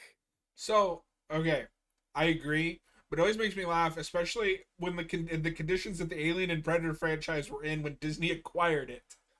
Right. You had If the Predator that nobody liked, and Covenant, which sucks. It's a fucking miracle that Prey happened. Like, when the Predator came out, I'm like, oh, well, I guess the franchise is over. Like, Yeah. that is a franchise killer movie. And then Prey was amazing. And also, Prey was a streaming movie because of the failure of the Predator. They're like, just dump it on Hulu. What's crazy to me is that since Disney bought it, the three things they've released they are kind of they're two franchises, but they're one. They're one thing to you. Yeah. Uh, The three they've done have been like three of the best ones they've ever made. I think, to Disney's credit, as far as the 20th Century Studios stuff goes, they seem to mostly be left alone and are mostly making good stuff, even though they're owned by Disney. Like the new Planet of the Apes movie I liked. Predator also got lucky in that it got Dan Trachtenberg, who has a passion for the franchise, for better or worse. I swear to God, if that pistol shows up in another fucking Predator movie, I'm gonna freak out. And I feel like Rhombus could have had that in Alvarez, but like, again, I'm gonna sound like a lunatic that hates Ridley Scott, but Ridley Scott came in and kind of ruined that, so we lost that. You are a lunatic. So also, since we're at this scene, have you guys ever watched or played anything Colonial Marine back in the day, the infamous Alien game? I did not. I remember being excited for it, and then everyone said it was terrible. I got that day one and then had to return it because it was that bad. But that game actually has a whole subplot about Hudson. I think it's Hudson surviving, and he's still alive on that planet, which makes no sense. That's cool. So is the canon that just like the nuke just didn't go off? I guess. How does that work? So that game is on Steam, and apparently there's like patches to fix it. I've thought about picking it up. Do you know why that game is the way it is? What happened? So that is Gearbox, who is the Borderlands developers, and from what I understand, they took almost all the money that Sega gave them to develop that game and funneled it into Borderlands 2, which came out the year after and is regarded as one of the greatest games of all time. And Alien Colonial Marines was left to rot. Yeah. Fuck you, Gearbox. I have a new favorite video game title of all time because I was just looking at Alien and Predator video games. Nothing will beat the Kingdom Hearts games, but Go on. It's an arcade shooter called Alien 3: The Gun. Hey. Hell yeah. That's great. That's John. The next Kingdom Hearts need Predator and Alien levels. Yes. we need this. Well, there's been a debate for a long time if they should add like Star Wars, because I think Marvel might have been added, or maybe that's part of the debate too. But yeah, I'm not sure. I adore the Kingdom Hearts titles because they're all stupid. 358 days over 2. Yes. That just lives rent free in my brain for. I've never played it, but that title, I was just like, whoa, that's a memorable title. We should play one of the AVP games. I don't know if they're good or not, but I've thought about it. I've heard a couple are good. Is Predator Concrete Jungle a fan favorite, or was that the name of the comic? No, that is. I think that is a that's comic, but that is also a game. I don't know if people love that, but that is on the list of things I want to play. Okay. the Requiem game on the PSP. Oh. So this is an expansion in the extended cut I kind of like. We get more stuff with the turrets.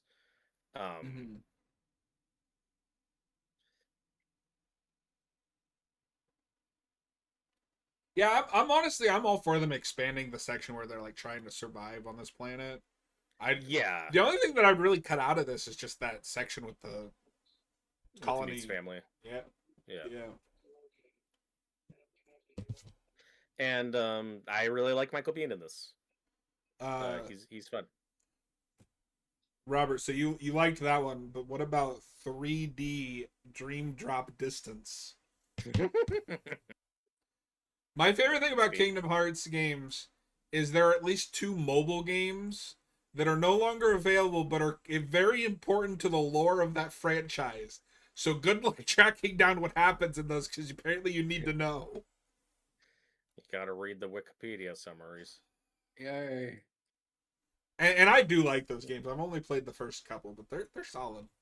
It's fun. It is very much a screenshot too of like late 90s, early 2000s Disney, which is kind of my Disney.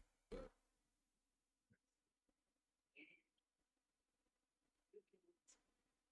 so I think this is the scene that's a little longer, where we have Ripley actually talking about her daughter. And then obviously as well, Resident Evil 2 is heavily influenced with this, with Claire and Sherry. Okay, good call. Although we've kind of retconned that. Like now Sherry seems to have more of a relationship with Leon, which I think is weird, but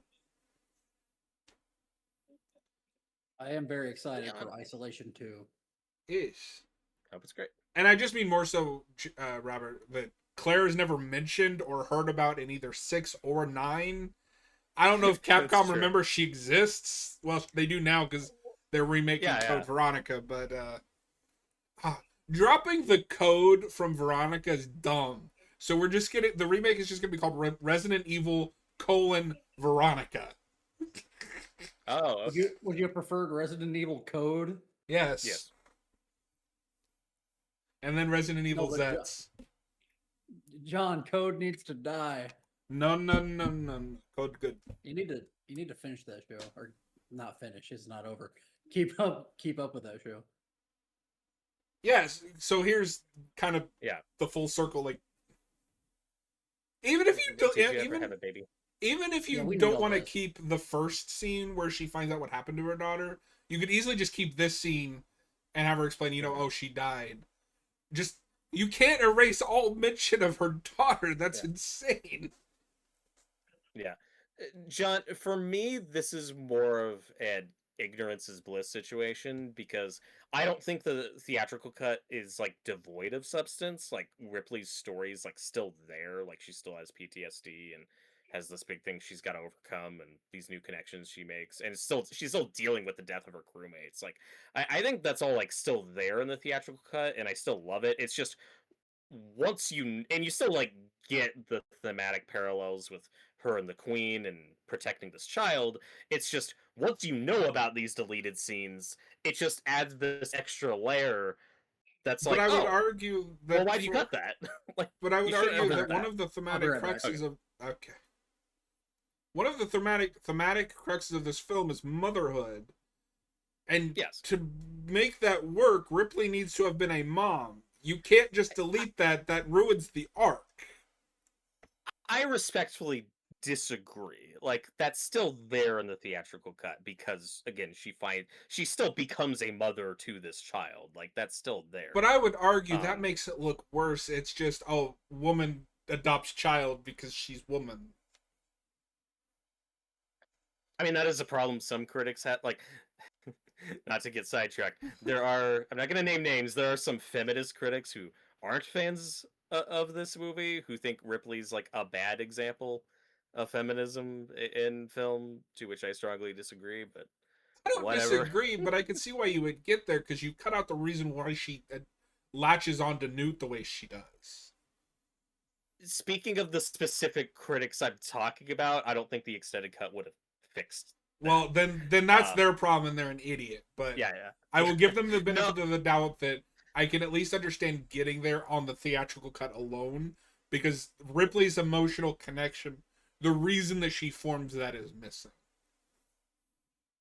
The ones I'm specifically talking about complain that Ripley has to like become a man to be a strong character and that she has to learn how to use guns and stuff. And it's like, shut up. You know what? No, they're right. She shouldn't learn how to use a gun. She should let the aliens eat them. That would be true feminism. Yes.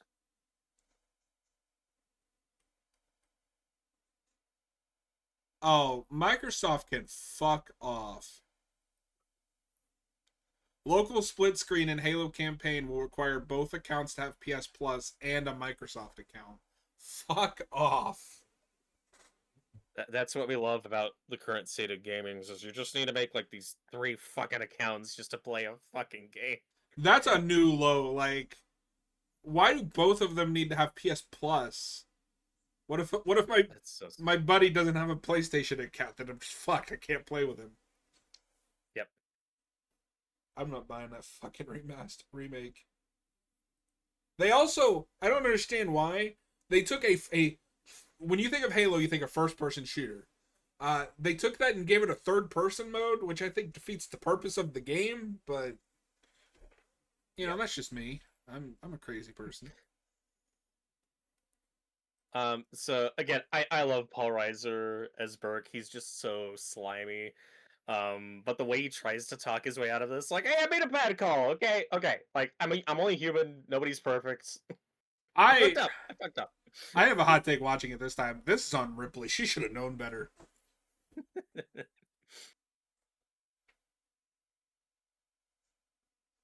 Okay, but what Burke is gonna do in the next scene is like so fucked. It's like, okay, you are a straight up villain now. Correct.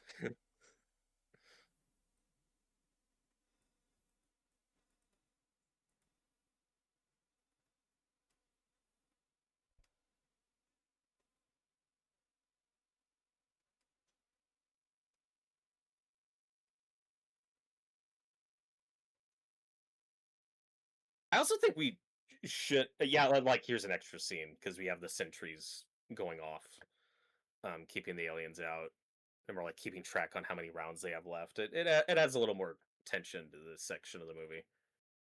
Yeah.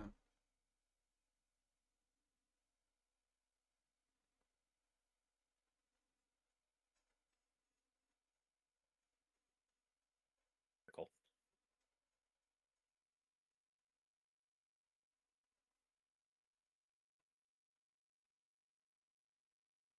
And you know, I don't, and again, we keep singing Sigourney Weaver's praises in this, and I don't think we should take for granted that we even got her back at all. Like, it's so easy to picture a version of Alien 2 that's just another crew shows up and finds the eggs, and then the same movie happens. Like, I'm just so thankful that we continued her story, and then it's just a shame that we do that again in 3, but it doesn't work out. That's fine, because we got Resurrection, which is perfect. Sorry, I had to go fight a bear. Don't do that. Oh, hell yeah. Hayden, while you were gone, I found a news article talking about that Halo remake. Apparently, local split screen will require both people to have PS Plus and Microsoft accounts. Wait. And Microsoft accounts? And Microsoft accounts. Can I? Hate's freaking out. I was gonna say, can I kill Phil Spencer, but I don't think he's involved. He's gone. And then my brain went to Todd I Howard. killed him. I'm gonna kill Todd Howard. He had nothing to do with it, but I feel like I should, for the good of mankind. Todd Howard must be stopped. I mean, he must. Like, Starfield was embarrassing. Clint Howard, what do you have to say about Todd Howard? You know, Clint Howard quote I can think of right now is from Terrifier 3, and it's the best. It's the best part. I laughed for like a solid minute in the theater when I saw that. My wife's dead. I'd fuck you. I'd fuck ya. Tyler asks, do you think the Queen will ever return? Yes, in Avengers Doomsday. Yay. The Alien Queen? Yeah, she'll Or be the band? Avengers. Yes, Hayden, the band. That Well- has nothing to do with the movie we're talking about. No, she's in Resurrection. Not her, but Yeah, there's a Yeah, Queen but in the- Resurrection. And AVP. And an AVP. And then the Queen will be the final secret villain in Avengers Doomsday. It'll have the infamous alien fourth act. Hell yeah. Alien Fourth Act. No, that's a thing in like all of the alien movies. Yeah. You always think you're safe, and then it picks up and there's No, that is the formula. I think to the franchise's detriment because we keep doing it. Yeah. it this is works a like franchise that twice. I think Three it works times. here. It works. Yeah, I didn't say it works 3 times. Does Are you? Prometheus have that? Yes. What? Okay. Oh, yes. And I mean, I think I like Prometheus more than anybody else in this commentary, but I think it works there. Are either of you guys claustrophobic? Does this Yes. bother you seeing? So crawl through it that too. doesn't in movies, except Yeah, same. most of the time. There are a couple.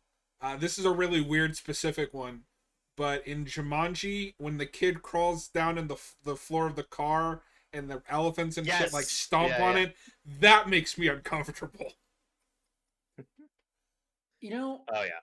I call it claustrophobia. I don't think it actually is. I'm not Afraid of Santa claustrophobic. Claus. No, I'm not claustrophobic in space. I'm claustrophobic with lots of people. That I can get that. Yeah, that makes sense. I don't know what it's called though, but Tyler, No, is it- I don't like crowds. Me neither. And, I don't either. That's why I don't go anywhere. Is anyone here a fan of Aliens over Alien? Robert is. That's his Aliens is his favorite Yeah. movie in the franchise. I love them about equally, but I think Alien 1 is the better film. I'm I liking think this a it's lot more Hudson. than- Bill Paxton might be the most relatable character in this entire franchise because that is Yes. how I would react. Yes. I'm liking Well, this a or- lot more this time. I think do this is wonder a for you, Hayden. I wonder if the longer cut is just pacing better for you. Maybe.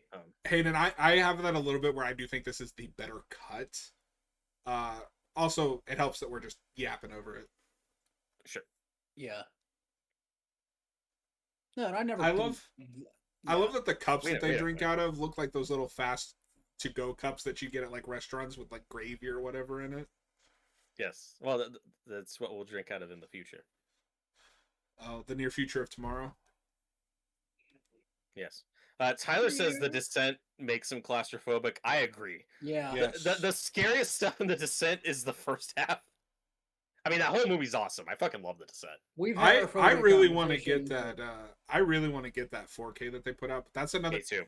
I hate that Lionsgate is like locking all of their 4Ks behind their bullshit store, Yeah. Yeah. and a lot of them are like, "It's a limited run." Oh, fuck you! Just release the fucking movie. I've settled on Arrow being my favorite 4K label. But I think they are release. mine at the Arrow's great. moment. Scream Factor, I feel like, is just falling off real hard. And then I never cared that much about Criterion. That's just not my. They very rarely put out anything I want to buy. They do sometimes. I want their No Country for Old Men. I need that. That movie's great. Yeah. Half the time though, it's like, here's this movie from the '60s that nobody's ever heard of. Yeah. When they do more Godzilla, I'll get that. I love that Criterion's done mostly Godzilla movies. It is deeply funny to watch like Raids Again, and you get the Janus Films logo in front of it. I remember when everybody complained because Alien Romulus also has a scene where a woman learns how to use a gun. I didn't remember that. Yeah, because now it's woke. But calling Prey woke was the one that I'm like, shut up. It's no, and it's almost like the way grifters operate is they'll be like really angry and passionate about a movie like that before it comes out, but then if it comes out and is good and is beloved, that they'll stop shitting on it and start shitting on it on something else. Well, yeah, because that happened once something comes out, and if it's good, their target audience won't listen to people bitch about it anymore because they like it. Yep. No, my favorite game discourse. I don't know if you knew about this, Robert, but a couple of years ago when Baldur's Gate 3 won Game of the Year, Spider-Man 2 fans, the Insomniac Spider-Man 2 fans, like threw a fit and said that Baldur's Gate 3 didn't count as a Game of the Year because it was turn-based. I was like, oh, shut up. That's stupid. And also, Spider-Man 2 wasn't like, I like good. Spider-Man 2. It's not as good as the first one. Baldur's Gate 3 was on another level. Yeah, I need to get back to Baldur's Gate 3, but it is on another level. It is crazy. Like it's crazy. I get overwhelmed. Like just hit the character creator. You're overwhelmed. You haven't even actually started the game yet. You've been on that character creator for 6 days. They released some stat that there has been like 1 million hours spent in that character creator over all the players or some shit. It's fucking insane. I didn't even really bother with all like fucking with the face or anything. So I picked a Dragonborn. You can just kind of like slide and you're fine. What's the fun in that? You play an RPG, you spend at least an hour in the character customization. And then you play the game. I did that with back when I had Game Pass. I got the Oblivion remaster, and I spent like an hour in the character creator, played it for like 20 minutes, and then Game Pass expired. I got the platinum. It wasn't very fun. The Oblivion one? Yeah. That game just... I like that game more than Skyrim, but there are certain things in it that just haven't aged well. And I like Skyrim quite a bit. Like, I fuck around in Skyrim. I don't like Skyrim. That thing's as deep as a puddle. Oh. For the longest time, I wanted a Bethesda Star Wars game, but after Starfield, I don't. I don't trust Bethesda with anything anymore. Their last good game was Fallout 4, which was 11 years ago, and even that game is not as good as their last games. I had a friend in high school that said he was going to go for Halloween as a Bethesda NPC and just run into walls. Yay. And I'm like, no one would know what that is. I really love the lighting in this scene where they're like sleeping in the bed. Yeah. Yeah. Yeah. No, this whole scene's fantastic. I love the tension here. But Robert, I'm with you that I would never go to one of these because I would be dead the first time a facehugger shows up because that thing is way too fast for me to keep track of. Yep. That was the biggest bullshit in Alien Isolation too, because those fuckers would just scurry out of nowhere and it's a one shot. Yeah. That's. I mean, I guess it just depends on the person, but that's another thing we're not consistent about in this franchise. Sometimes people are pretty good about fighting off facehuggers, and sometimes it's just impossible. Yeah. Well, and Alien Resurrection has the best chest bursting scene in the entire franchise. That's something. We need to get Hayden doing that. Get on it, Austin. No, I love that entire scene where that guy just starts freaking out. It's insane. Yeah, and people hate that movie for some reason. It's not good. It is. No, it's wonderful. It's not even the worst Alien movie. This is probably the tensest scene in the movie. Yeah. Well, and also when the sound cuts out, like when we get the different angles. I love when movies do that. We don't do that nearly enough. Fuck this window. No, I do kind of have this weird thing where, like, I love Resurrection. I don't really consider that a canon Alien movie. Like, I kind of like that outside of the franchise. I like to think that Alien just ends here. It's also 200 years in the future. And I love that they imply that Earth is fucked. So it's more than an implication in that special edition. Apparently that has like an opening that's on Earth and it's just like a wasteland. Well, and there's an extra ending of them actually getting to Earth, and like it literally looks like the backdrop from the ending of the alternate ending of Army of Darkness. That's awesome. All the buildings destroyed. Like it looks like just that backdrop, but like in Paris or whatever. Yeah.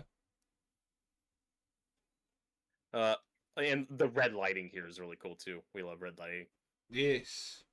Facehuggers scare me. Yes. Do you remember in the Predator when the thing in the pod was supposed to be Newt with a facehugger mask? Yes. Oh. Did you know about that? No. I don't. So I know one of the ideas was Newt was supposed to be in that thing. And I think at some point it was supposed to be Ripley. Yeah. Famous Predator fighter Ripley. Yeah, so for the ending of the Predator, there's like this pod thing they open up that's supposed to have like a secret weapon or whatever in it. And they shot several different versions of it. They definitely shot a version with Newt where she's like a grown-up, but she has like an oxygen mask on that kind of looks like a facehugger as like an in-joke. We actually shot this. This was fun. I love the idea that nobody stopped to think, wait a minute. Aliens takes place in the future. And then I assume this is time travel. I assume this is when the she got the alien inside of her from. No. Oh no. In Alien 3. No, in Alien 3, like for some reason there is an egg on board that ship at the end. Yeah, the idea on Ripley. The idea is that there was an egg on board, it got out, and that's what caused everything. The ship to like crash and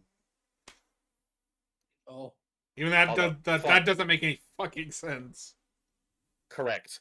Also, apparently in the comic book adaptation, John, I don't know if you knew about this. Maybe this is from an earlier draft or something.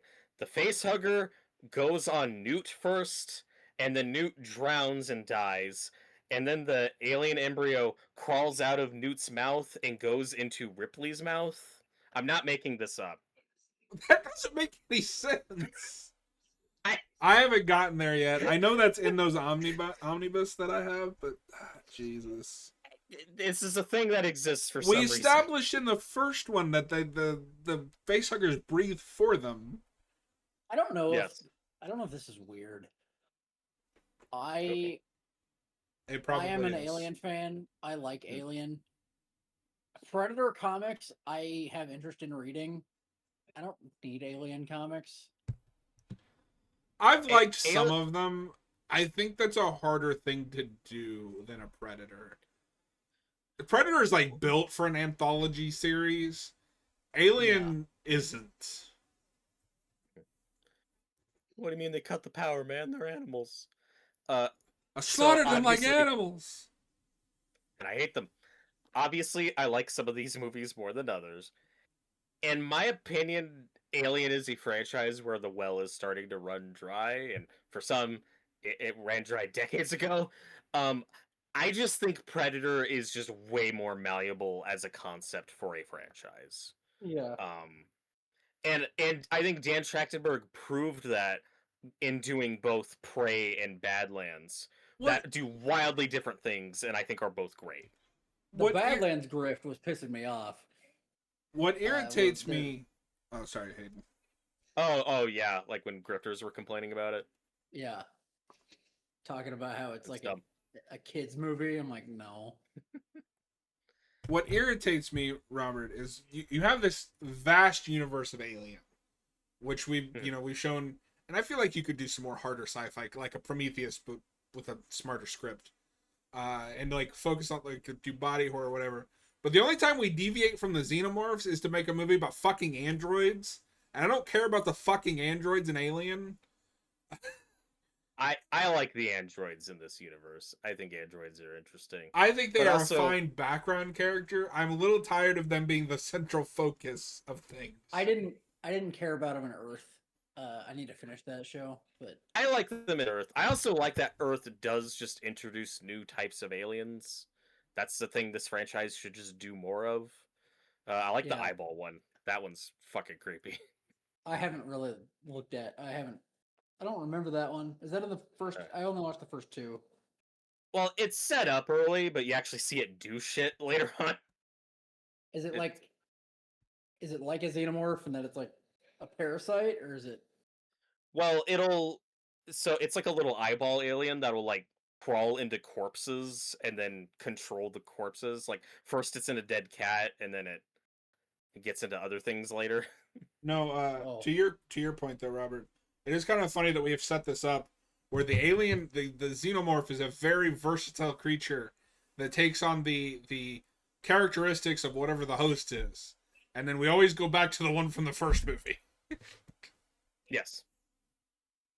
Yeah, I wish we saw like variant xenomorphs a little bit more. Like all Mhm. pretty much all we've ever seen is human, dog, predator. Slash And cat. ox, Yeah. and ox. Slash cat. Yeah, Depending on the cut you're watching. Yeah, no, and for all of Alien 3's problems, I do like the xenomorph design in that. I like that it's more animalistic. I would and like how it if it didn't moves. look like a wish it PS2 was game. Yes. But yeah, and the Pred Alien is so fucking disappointing because that Oh. should be so much more awesome than it is. Yeah. And this is gonna be nerdy nitpicking, but like I don't like that it has the dreadlocks. It shouldn't have the Yeah. dreadlocks. No, that's cool. Give me more aliens with dreadlocks. I want to. Jamaican Alien, starring Jack Black. Yes. I want a xenomorph in Star Wars so it can take over Star Wars aliens. Yeah. Honestly, Twi'lek alien. what I would like to see them do is do some more of the weird body horror shit that's in Prometheus and Brombus. Give me more of that. My pitch is I want to see some gorilla xenomorphs. Like that's what Yes. you do. Oh my we're god. We're testing the facehuggers on monkeys and gorillas and shit, and you get a gorilla fucking xenomorph. That would be awesome. Robert, we're not at a point yet in Buffy to play it, but there is a Buffy game that I want to play, and I know has like demon gorillas somewhere in that game. I want to play that. I've never. Aw. Yeah, they'll make a AAA Buffy game. I want one. I don't know how that would work. What do you mean? How? Yes, how could they possibly make a video game out of somebody that goes and beats up vampires and monsters? It's never been done before. Insomniac's Buffy. Yay! They'll make a 10-hour game and split the narrative between Buffy and Faith. I mean, that'd be fine. In 10 hours? Yeah, and they have to figure out how to make all the skin, like a bunch of skins, like in the Insomniac game, so they'll have like movie Buffy and Yeah. Or it'll just be like the Spider-Man game all over again where Raimi fans bullied them until they added it. Yay. the Buffy movie fans bully Insomniac. All three of them. The Christy Swanson. No, I hate Raimi movie fans. They are so insufferable. As a Raimi movie fan, I kind of agree. Every fandom is fucking insufferable. As a True. Star Wars fan, yes. Some are worse than others, but like Yeah, I don't know if any of them are good. sending Okay, death I threats thought- to a game company because your favorite Spider-Man suit isn't in your game is bullshit. Okay, but this isn't just Raimi fans specifically. There are also Spider-Man fans like sending death threats over them thinking that Mary Jane wasn't hot enough in those games. Yeah. Like, there's a lot of fucking weirdos It's online true. in all corners of fandom.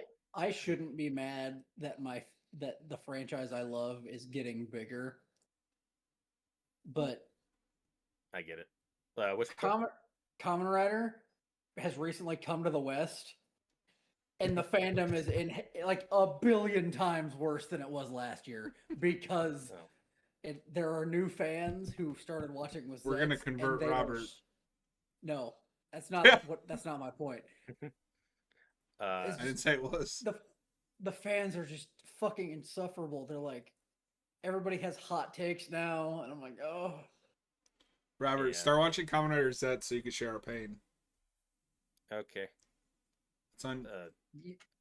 You're not even caught up. That's fine. I like the shots of the xenomorphs crawling through the vents. I think this whole set piece is really cool. I love me some red lighting. Yeah. Red lighting Tyler mentions a xenomorph shark. I'd watch that. Oh, and John, this is the scene where Vasquez shoots the xenomorph, and then the acid blood goes through her leg. Oh. Yeah, convenient that it that's why only she's got gonna die through, here. only hit her leg. Okay. I mean, blood splatter doesn't always Go the But- same direction.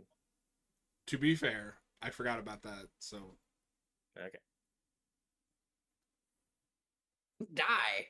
no, this is a scene that does, at certain points, depending on my viewing, I lose track of what's happening. I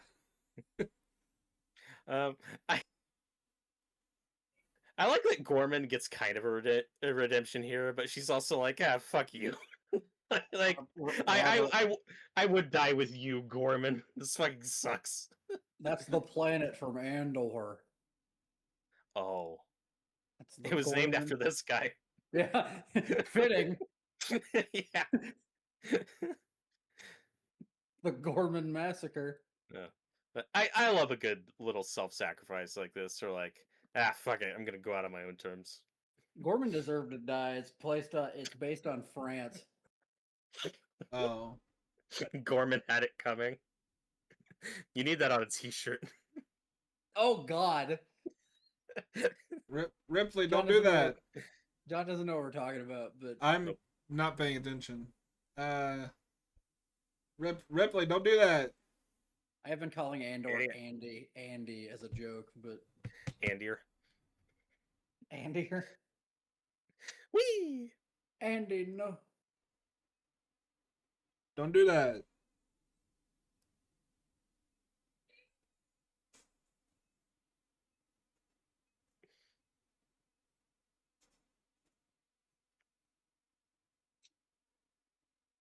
Yeah, tomorrow I gotta finish Covenant and Rhombus. Rubus. I feel like Cassie and Andor would have taken care of these aliens real fast. Oh yeah. Yeah, by dying horrifically. Anyway, I think we're coming up on my favorite shot in the movie, which is the tail coming out of the water. Yeah. And then you notice the string and you go, oh. Oh, Is there something in the fucking? There's something in the fucking what? Yes. So fucking water. that might be the best. That's the second best character in the Alien franchise. Oh For- god. The first one's the clone. I want that guy to get a spin-off. I'm not saying where it ranks, but part of me as a meme wants to put Resurrection over this just to piss people off. Newt. No, Newt. Look out. Newt. Big monster. No, there's something in the fucking what? I will also say Okay. I'm having kind of a similar experience to Hayden. This is probably the best viewing of this movie I've had in a long time. Oh, cool. I think I might just stick to this cut. Like, Yeah, That's fair. Like, I think go this- back and forth. I think this cut's better. It's too. I don't want to say it's too long because I don't think it is, but there it is. I love that. Yeah. I love that shot. Tyler says you don't need to finish Covenant. I can't rank something if I don't watch it. So yes, I do in fact need to finish it. yeah. We're all rewatching all of them. I just have. You're I guess doing I a just different have order than three. I am. Yes, I just have 3 and Resurrection left. So Oh, the worst one I and the best one. Yay! I might not have time for Romulus, which upsets me because I want to rewatch it, but Watch it right now. no. Yeah, see, She's Robert, alive. not to bring up previous conversations, but I feel like with the emotional outbursts and stuff here, that doesn't hit as hard if you don't know the connection that she's kind of replaced her daughter with Newt Yeah. at this point. I agree that it hits harder in this version. It still always worked for me in the theatrical cut. I love this is one of my favorite shots of the Xenomorph in this, like when he comes through the door, and he's gonna get acid blood onto Hicks. Does this So have they got to rip the armor off. Does this have a separate listing on Letterboxd? No, I don't believe so. no, that's why my Letterboxd reviews for this movie are like deranged. One is like 2.5. One is 3.5. Because Alien 3 has that too, where I gave the theatrical cut like a 2.5, and I think I gave the assembly cut like a 3. Yeah, because I gave this a 3.5, which Letterboxd ratings are so limited. I'm like, Yeah, and I'll give this a 4. I watched it 2 Yay. days later and completely changed my opinion. That's why for a ranking, I was pretty insistent on theatrical cuts, because I feel like for at least 2 or 3 of these movies, what cut you have is a very different experience. absolutely. Alien 3. We'll definitely talk about that. But honestly, like even with the context of the director's cut, when I go back to the theatrical, I might like it more. But that's also, what Noah has. Respectfully, I don't think that's fair to judge something a cut of a movie for something that's not there but you know should be there. Like, you can't suddenly say the theatrical cut is better because you have context that was cut from the movie. Not to speak for Hayden, I think he's just talking about his experience watching the movie, not like in an analytical review sense. I mean, I love movies that have like missing context that should be there. Like we were yapping about Star Wars: Revenge of the Sith. The book is a billion times better and has shit in it that you need in the movie that's not there. But Revenge of the Sith is one of my go-to movies where I think there are many flaws in it. They just don't bother me when I'm actually watching the movie. Yeah. Yeah. Speaking of revenge, call it nostalgia, call it what you will. I love that movie. I love watching it. Speaking of Revenge of the Sith, I am currently listening to the God of War novelization, the first God of War game, and that is co-written by the guy that did the Episode 3 novelization. Oh, over. Which I joked is their second person narration in God of War. It's like, you killed your wife. That book also has context that you don't get in the game, but to be fair, at least in the game, you're always in Kratos' point of view because you're playing as Kratos. In a book, you're allowed to go out other characters' point of view. Hayden, has that guy ever done an original Star Wars novel that's not just an adaptation? Yes. So he has he did the Mace Windu novel. Okay. And he has I don't have my phone on me, but he has a Luke Skywalker novel called Shadows of Mindor. Okay. I gotta check that out. I am concerned about Shadows of Mindor because he has recently come out and said that it is thematically similar to Last Jedi, and then he said Last Jedi is his second favorite Star Wars movie. Oh no! I'm like, Stover, no, stop! Don't do that. Anyway, has he ever? Sorry, just to finish this point, has he ever said like his full honest opinion on the Revenge of the Sith movie, or has he always been kind of vague about it? Not that I know of. I haven't really. Stover's because I think I've only read the Revenge of the Sith book. I wanted to read Shatterpoint, which is the Windu book, but I haven't gotten around to it yet. My favorite Star Wars authors are Drew Karpyshyn and James Luceno. I love Karpyshyn. I don't know how you're supposed to say his last name. Karpyshyn, I'm pretty sure. He did Darbin. Yes. Anyway. What do we call it? Derplungus? Good.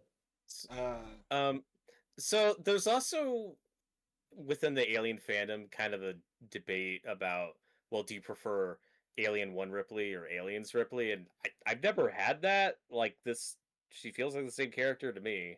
I think this is a natural evolution. No, like she's just more like she has more. I feel like she's the same character. We just gave her a gun. She has more available to her in this than she does in. And she's now had experience with this thing. She's not, But I can see picking one because it's like, well, maybe you don't like the action heroine Ripley, even if it's just an evolution of that. You prefer like the final girl Ripley who gets by on sheer luck and determination. I would still argue too, like we are already getting her to that place at the end of the first one when she shoots the alien out the door with a harpoon gun, like we're But my point is that she's not an action hero in that movie. Yeah. She's an action hero in this one. So if you don't want action hero Ripley, then you're going to prefer the first movie. I can see making a clear difference because there is a difference, even if it is an evolution.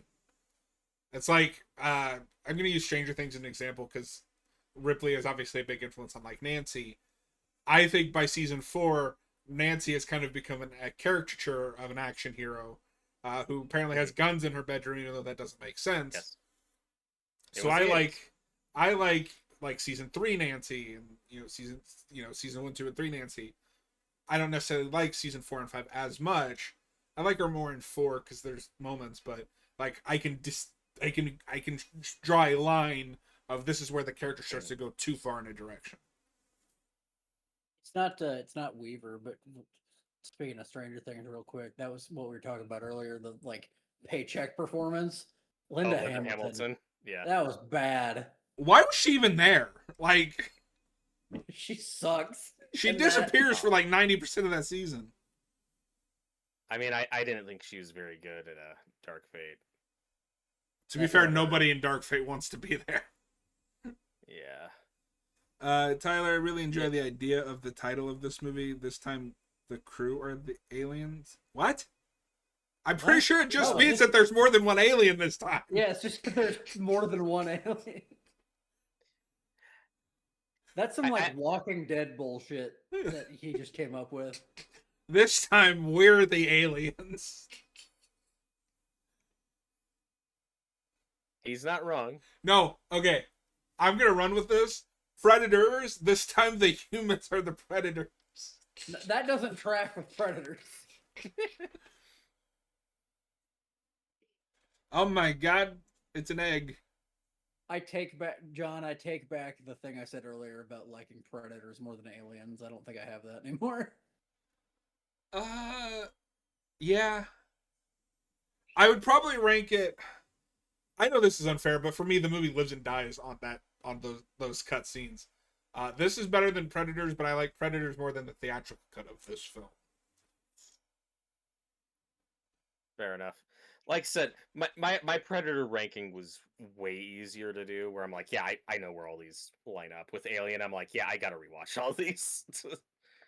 Reassess. Tyler says this time the crew are on the planet, the Animorphs are on their home turf. This isn't the aliens' home planet. This is just another planet their eggs are on. Like, they don't really have a home planet. Again, and you can research this. This is like well documented. It is just called Aliens because there's more than one. Yes. Yeah. Next franchise we do, I want to have to not watch anything. So, can we do Child's Play? No, we're gonna do Texas Chainsaw. Yay. Oh. But before that, we're gonna do our top 10 favorite. Yeah, we're gonna do our top 10 horror movies of all time. But we'll do that like in a month or whatever. Oh. Hayden's like, no, I gotta rewatch like 200 movies now. Yeah. I haven't seen 10 horror movies. This reveal is so good when Ripley realizes she's just surrounded by eggs. Yeah. Yes. I will say that top 10 is going to be like really hard for me to do. I'm really bad at like picking favorites. I'm horrible at it. So you are gonna be so angry when you forget to put Godzilla -1 on that list. I mean, if we count Godzilla, I'm fucked. Yeah, it Godzilla. We've talked about this before. Godzilla -1 absolutely counts. Like that is a monster movie. Yeah. Um, It won't make my But I'm top count- 10, but it's like really good. That's probably my top 5 movies. yeah. No, that's why I That's mentioned it because because I you've seen, know it like- would be in your top 10. Hayden, that's because you've seen like 3 movies. Anyway, Stan Winston's animatronic of the Alien Queen is so fucking awesome. Oh, it's awesome. Yes. Speaking of Godzilla, Austin is messaging me. What do you want? Leave me alone. I said, leave me alone. And I love the like cutout of sound here. Yes. Um, Well, and then when she threatens the eggs, and then they back off. yeah. Remember in AVP when the alien queen is in chains for some reason, and then it breaks the chains and chases them up that like giant. It's awesome. I'm not able to pull up a timestamp. What are we at time wise? I'm at 2:15:28. That's what my like timer says. Yeah, I'm currently at 2:15:40. So this is the last time I'm going to mention this, but Hayden or Tyler in the chat says, but it could work under both contexts. But with respect, it is never established that this is the alien home planet. And like I said, this is the last I'm going to say on that. I get what you're saying, but unless it is established that it's the home planet, it's a stretch either way. But there's nothing there for me to make that work. Now we Fire. aliens. Fire bad. Fire! Let's burn something. I will say, John.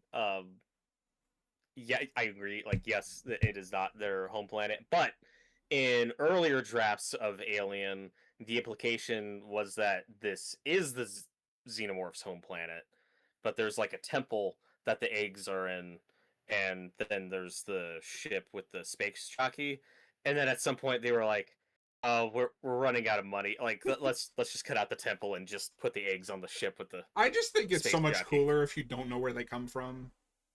I agree. Like, okay, this is gonna sound hypocritical because I like Prometheus, but I like Prometheus for all the stuff that's not connected to Alien, like the weird body horror and shit. The giant face hugger and the proto alien at the end are dumb.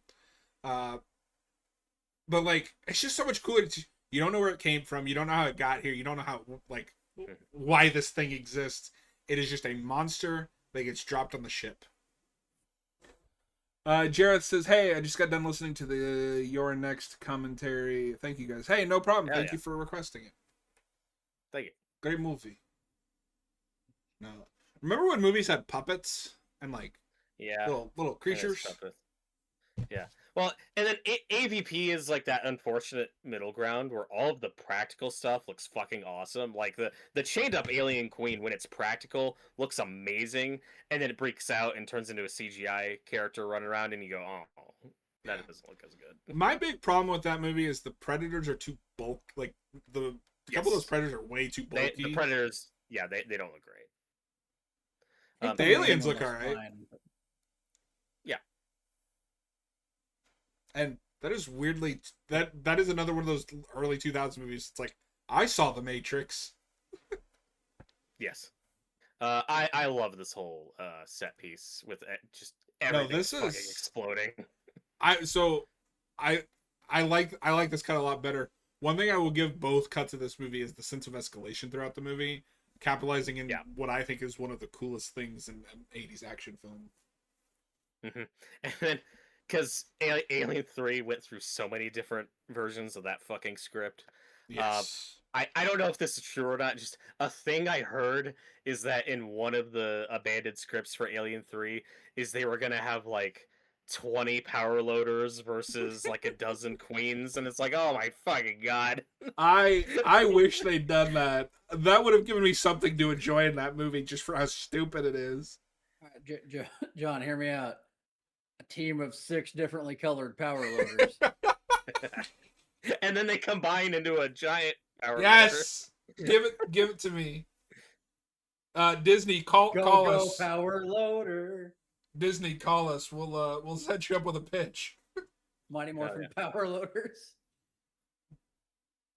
Yeah, Ellen Ripley has a power coin, and then when she calls out the color of her power meg, she transforms into the power loader. Yeah. But it's still slow as shit. One thing I wanted to show just before we finish the commentary, just because it's not showing up on camera at all. We were talking about action figures earlier. I got my Xenomorph. Ooh, is that from the first movie or? No, this is from this one. You can tell. Yeah, I have the one from one upstairs, but I didn't go grab it. Xenomorph's just such a cool design. It is. But Robert, I am dying of curiosity. What is that green aliens cover? So this is the DVD special edition. I don't love the cover art. The back looks better. I like the that back is awesome. Image. Yeah, so this is how I first watched the extended cut. But you got her in the power loader, and then the queen. Okay, this is like a nerd thing. This movie's color palette is clearly blue. Yes. Why is the DVD green? I think in their defense, if I recall, this collector's edition series, I think they did all 4 movies and they all had this look. If I remember right, this is the only one I have in this. Like I have like a standard DVD of the first one. But if I recall, all 4 movies got like the same looking packaging. So I appreciate the consistency. One thing I like about the quadrilogy set is each movie has a different like color banner. Same with the menus. So 1 is green. This is blue. Yeah, 1's blue. 3 is red and I think 3 is yellow and then Resurrection's like red or orange. Yeah. And then I have the Romulus right here. If they put Romulus in there, that'll also be red. Well, Resurrection's weird too because the initial poster and everything, like that movie's color was green too. Yes. And then I feel like we kind of changed it on other like some further releases. Resurrection. Yeah. Mm-hmm. And like Romulus, I showed earlier, that's my Blu-ray box set. Romulus has my favorite cover art of any of these, I think. It's really good. It's a cool poster. I will say I do much prefer this cover to the one that's on the back of your DVD. That kind of looks overly photoshopped. Okay. With her holding Newt and the gun. I like this art quite a bit. And I feel like this is newly commissioned for the 4K. I wish I had the 4K. I wish I had the 4K Romulus, but I don't. And then this is a 3-disc set, but I have the other disc in the player. Each one is a different color and has a different picture on it. The only thing that sucks is you have to stack 2 of these discs together.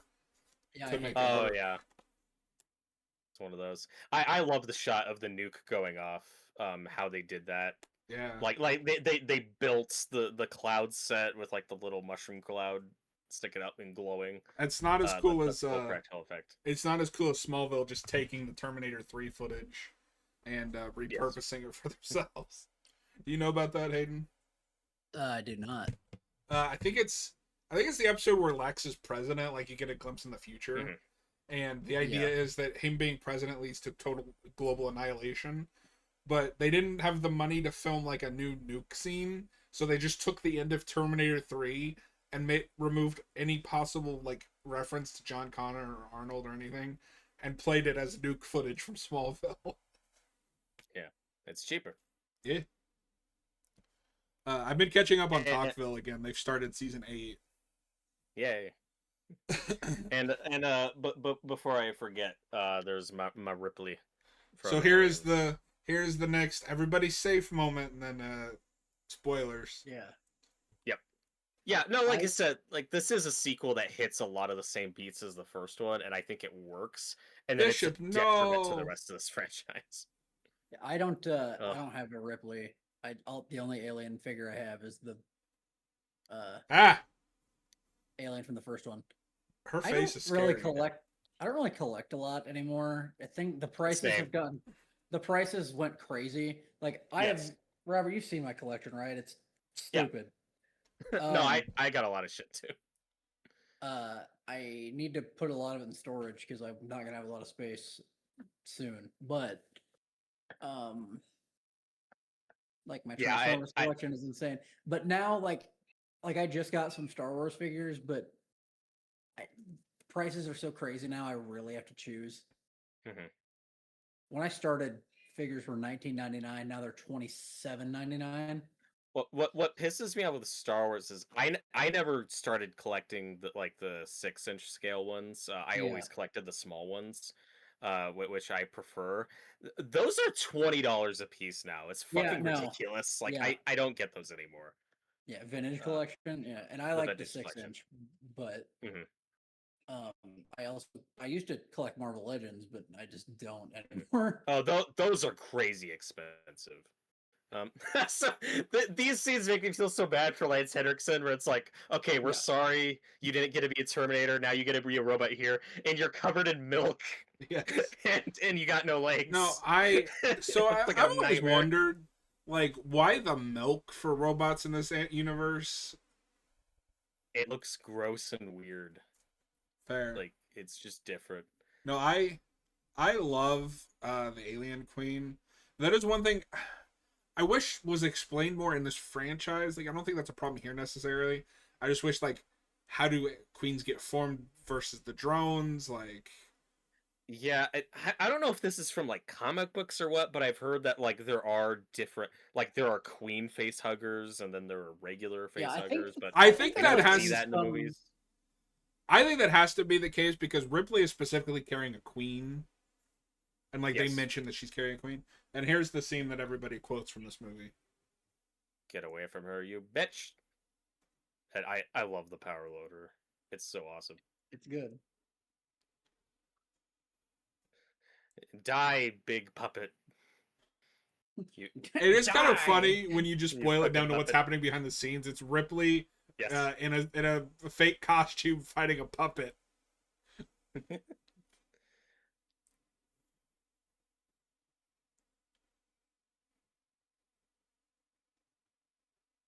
Yeah, like Ridley Scott, if you're gonna make a fucking prequel movie, explain the queens to me. No.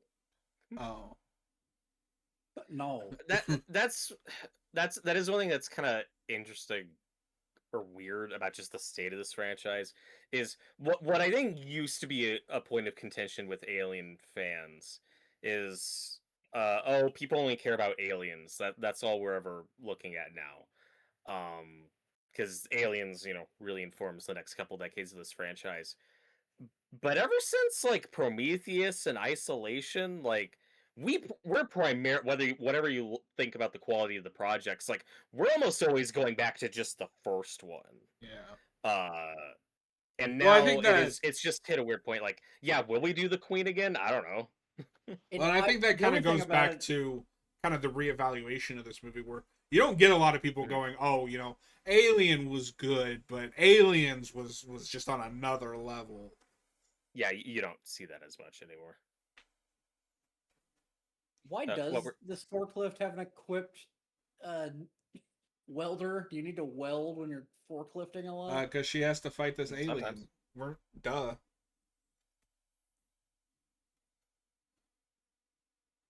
because she read the script. I want the real life equivalent of this, which is like fighting a bear in a warehouse with an actual forklift. Hell yeah. John, you mentioned escalation earlier. I think this is a sequel that handles escalation well, where you get to the climax and it's not dissimilar to the ending of the first one, where Ripley has to put on a suit and fight an alien, but this is just bigger, Yeah. and it works. Like it's not. I think it works for what the movie. No, Lance Hendrickson. I know. Stop. Light up, chill out. Relax. You see Hicks rolling out like he gets sucked out of the ship and go, oh fuck. No, something that's always made me scene laugh is very about the over the top. alien queen, as cool as it is it has like a triceratops head. Yes. We'll meet again, Ripley. Oh, speaking of back to action figures for a second, Robert. They made a Spider-Man 1 Green Goblin and Marvel Legends. It's $50. I'm like, Oh oh God, I would buy that if that was cheap. yeah. If Okay, it was, so I don't want to be like a CinemaSins guy, but shouldn't they be able to not breathe? yeah. That you can hold your breath for a minute. Well, with She how is vacuums clearly work, not holding her breath. with how vacuums work, I have that a lot in Resurrection. I'm like, all the air Oh, yeah. should be sucked out, and then Yeah, no, this scene is very over the top and not realistic at all. And I mean, okay, for the record, for the people watching or maybe watching after the fact, I am okay with that. This is a movie with giant space monsters that burst out of people's chests. I don't need realism. It's just funny when this whole movie is a very serious toned movie, and then it turns into schlock for a minute. Not bad for a human. That's why I don't question something like Resurrection, because from scene one, that movie's stupid and schlock. One last bit of behind the scenes trivia I wanted to mention, just because I forgot to mention it earlier, is are you guys aware that Michael Biehn is not who was originally cast as Hicks? no. I did not. Originally Hicks was played by James Remar. And there's at least, John, you know who James Remar is, right? That name sounds familiar. He's in Dexter. He's also, is he in Mortal Kombat Oh, Annihilation? Is Dexter. he Raiden? Dexter's dad. Yes, I know who you're talking Okay. about. Okay, so he was originally cast as Hicks. So they're in Pinewood filming this movie, and then James Remar is caught with cocaine or ecstasy or something, and then he has to deal with legal shit over drugs, and he's fired from the movie. And then Yes. James Cameron like calls up Michael Biehn and says, "You're Hicks. Fly, get here. We need you here tomorrow." Okay, Like, Robert. so Michael. You Yes. mentioned, sorry, real quick. You mentioned Mortal Kombat and Dexter, but how dare you, of all people, not mention that he is Highway Patrolman in the Psycho remake, That is true. which He is the your Highway favorite Patrolman. remake. It's up there. He's also in Black Lightning. He was good in that show. I can't wait to make Hayden watch that movie. I don't want to. Oh God. I didn't ask you if you wanted to. But there is at least one shot in this movie, like when all the Marines are entering the base and we're seeing them from the behind. Like Hicks in one shot, like from the back, like that is James Remar on set there, not Michael Biehn, because that shot was too expensive to redo. They're like, that's fine. You don't see his face. You don't have to pay him. I feel like that happens in a few movies where it's like a different actor for like one scene. Mm-hmm. Well, all right. But that was Aliens. Extended cut. The extended cut. Hayden, you did it. You did it. Think you could do it. If you're watching after the fact, please consider hitting that like and subscribe. And as always, we appreciate it. We'll be back soon with another commentary. All right.